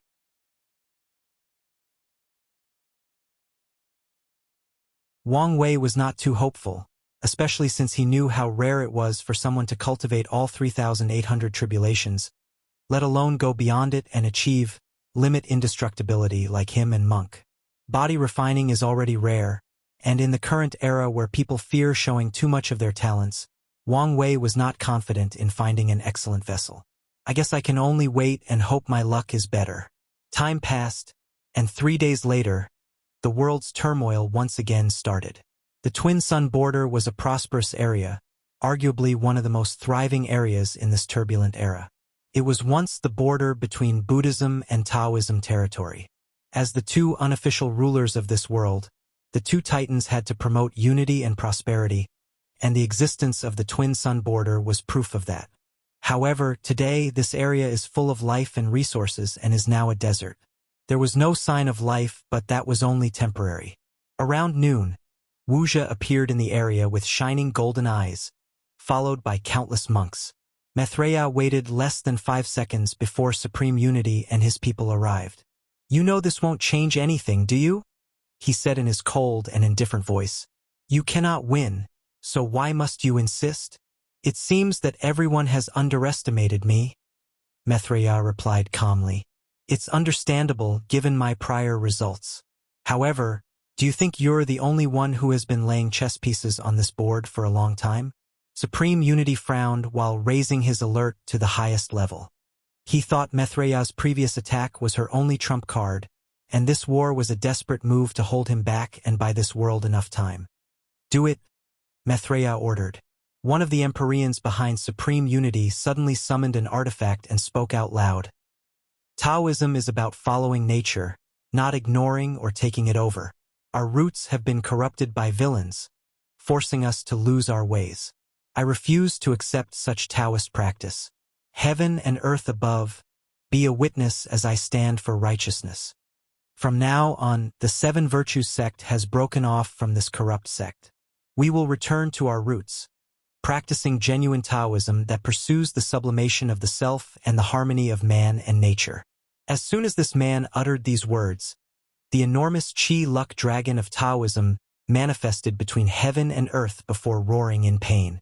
A small chunk of its body was divided before turning into a smaller dragon. Supreme Unity looked at this happening. He still looked cold and indifferent, but the small spatial fluctuations around him were indicative of his actual mood. He wanted to stop this from happening, but he sensed something locking in his every move. So, without much of a choice, he watched as more and more people or sects separated from Taoism. "Over 65%, Maitreya commented. "It seems that more people despise your reign than I anticipated." If you find any errors, ads pop up, ads redirect, broken links, non-standard content, etc., please let us know report so we can fix it as soon as possible.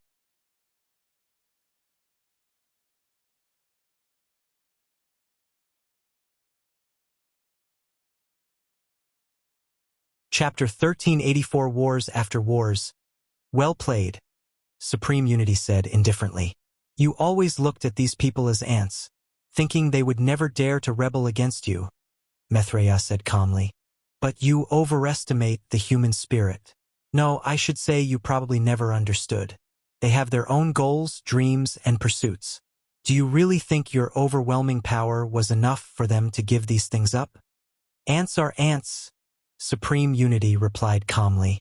"Without your protection, none of them dare to rebel." "They dare," she rebutted.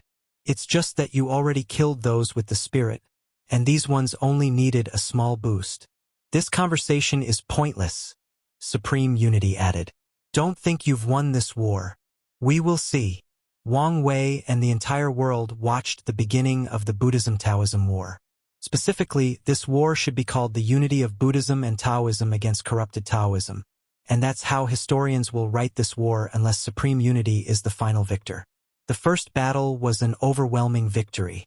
Without Supreme Unity's strength, corrupt Taoism was overwhelmed by the allied force. Maitreya was ruthless, forcing the first battle to last as long as possible and allowing her forces to kill as many people as possible. By the end of this fight, the Twin Sun border became an inhabitable area due to how much immortal blood fell on the soil. Of course, this also meant that the place became a holy place for anyone who cultivated blood Dao or any technique involved in fiend Qi/aura.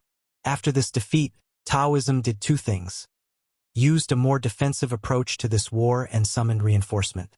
The former was quite effective as they successfully blocked the madness from these monks or the enraged Taoists who wanted to eliminate their other counterparts to ensure their prosperity and prevent future revenge.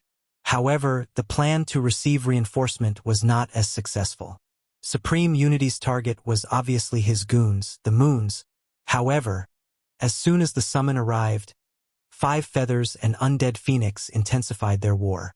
Time Eater is sealed, and the manpower available is in a semi-shamble state, leaving only Shu Ran, the Earth Emperor. He was the only one without any excuses to refuse the summon. With these reinforcements, Supreme Unity was able to take a breather. However, Mithraea succeeded in her attempt to occupy and reduce his political power. Supreme Unity's loss was too great in this fight. Wang Wei analyzed the information. These overlords must have secretly taken this opportunity to weaken Taoism. I reckon they even secretly killed many monks as well. This war concerns not only the fate of the world but also the reshuffle of power. Everyone is waiting for the new era, and everyone wants to dominate it.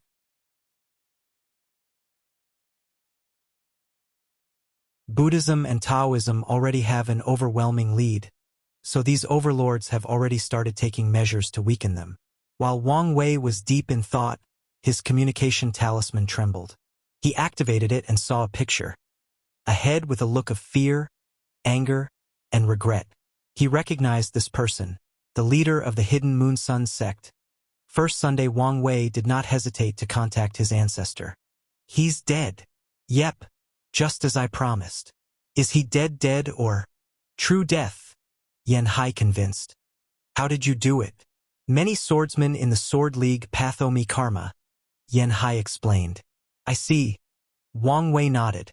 Was there anything weird about him? Besides having a Paragon artifact as protection, there were no anomalies. Wang Wei frowned, thinking whether he had missed something. Well, forget him for now. How are things on your side? The unsealing process will not take as long as I thought. It should be done in about 2 weeks. That's good to hear. The two chatted briefly before ending the conversation. Five Feathers and Undead Phoenix's current confrontation is not enough as an excuse to reject the summon. So these two should prepare for a direct confrontation, Wang Wei analyzed. The issue is whether they will fake it and wait until they are both ready for the real fight or directly fight to the death. Wang Wei's analysis favored the latter. These people genuinely hated each other, so even if they tried to fake it, their animosity would leak out during the confrontation, turning the fake scenario into a genuine one. So, he waited while ordering his people to protect as many mortals as possible and keeping watch on Time Eater. Wang Wei's prediction became true when a battle started between these two 5 days later. He had his answer from their killing intent and the killing blow these two were using. So, he calmly observed that battle. Undead Phoenix is not as mad as the previous fight. His mode of fighting is relatively reserved. He must have a trump card he's waiting to use at the right moment. Meanwhile, Five Feather is using this fight to control her strength. Speaking of which, her karma has also drastically increased, but I haven't heard of any plague-like curse in the world. Damn it, has this woman been secretly killing mortals? He contacted Red Mask, asking her if she had received any news.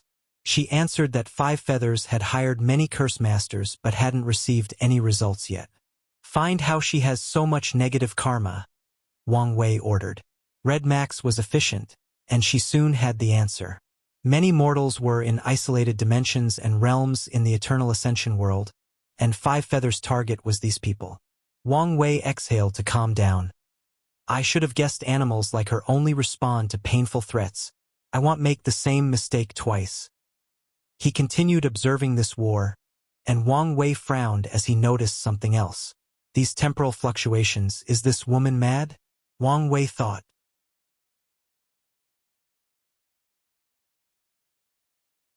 No, she's not mad but can't control her power. Good. Wang Wei immediately closed her eyes to sense these fluctuations. West of the Time Eater's territory, Heavenly Serpent Empress domain. A beautiful woman with luscious purple hair with black tips sat on a throne. She wore an all-white and tight robe that revealed her ample figure. Her beauty could be described as devilish. That's how alluring she was. If Sun Junyao was the epitome of beauty, this woman was the closest to the epitome of sexiness. A man sat on her lap, kissing her while muttering sweet words. Oh, Wu Jing, you always have a way with words, the Heavenly Serpent Empress said.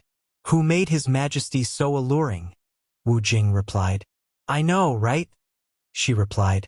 You can say my charm is a The Heavenly Serpent Empress suddenly stopped before looking at the shadow that appeared in the room. You must have a reason for interrupting me. Your Majesty, we have found the target, said a woman's voice. Are you sure? The Heavenly Serpent Empress asked. It won't be like last time with a bunch of abundant remains? I have checked personally. Good, the Empress replied. Do you want me to mobilize the troops? No. I want to do it myself to ensure that nothing happens, Heavenly Serpent Empress replied. She glanced at Wu Jing. I have work to do. Wait for my return, and we can continue where we left off. The Empress suddenly thought of something. Tell Di Liang to wait with you. Wu Jing's smile abated considerably after hearing these words. Does he need to be there? Can't it be the two of us? Can you handle me alone? Heavenly Serpent Empress asked. All right, I'll call him. The Empress patted his ass before standing up. She received the information from the agent. So, that's where you little rats have been hiding? No wonder I couldn't find you anywhere, she muttered before focusing on the agent. How did you find them? These people's hiding spots were excellent, so the Empress wanted to know how his agents found them. She had lived long enough to know when to be careful against plots and schemes. They were gritty, Your Highness, the agent responded. They sent people into the Twin Suns border, probably to find the blood of the two sons, and that's how we found them. The two sons' blood? That makes sense. The Heavenly Serpent Empress nodded. She no longer hesitated and teleported away. She did not play around and broke through their world's barrier with force and strength. The Empress found herself in a world full of devils. Yes, not devil cultivators but authentic devils. She was not surprised by this outcome and started her killing. Her hair moved under her control, killing anyone in sight. This was a one-sided massacre, and these devils could not even fight back. Find you, descendants of the primogenitor devil, the Heavenly Serpent Empress said excitedly. She finally released all her power, capturing these people as fast as possible.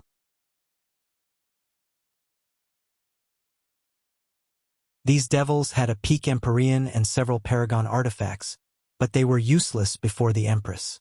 I can finally put my plan into motion, she thought before leaving this place. The Empress was in a good mood when she returned home. She went directly to have some fun with Wu Jing and Di Liang, but these two were not enough for her excited mood, so she summoned more of her harem. Today was a day worth celebrating and indulging. If you find any errors, ads pop up, ads redirect, broken links, non-standard content, etc., please let us know report so we can fix it as soon as possible. You're tuning in to the Legend of the Vagabond YouTube channel. Don't forget to subscribe and join us on this journey to catch the most captivating stories.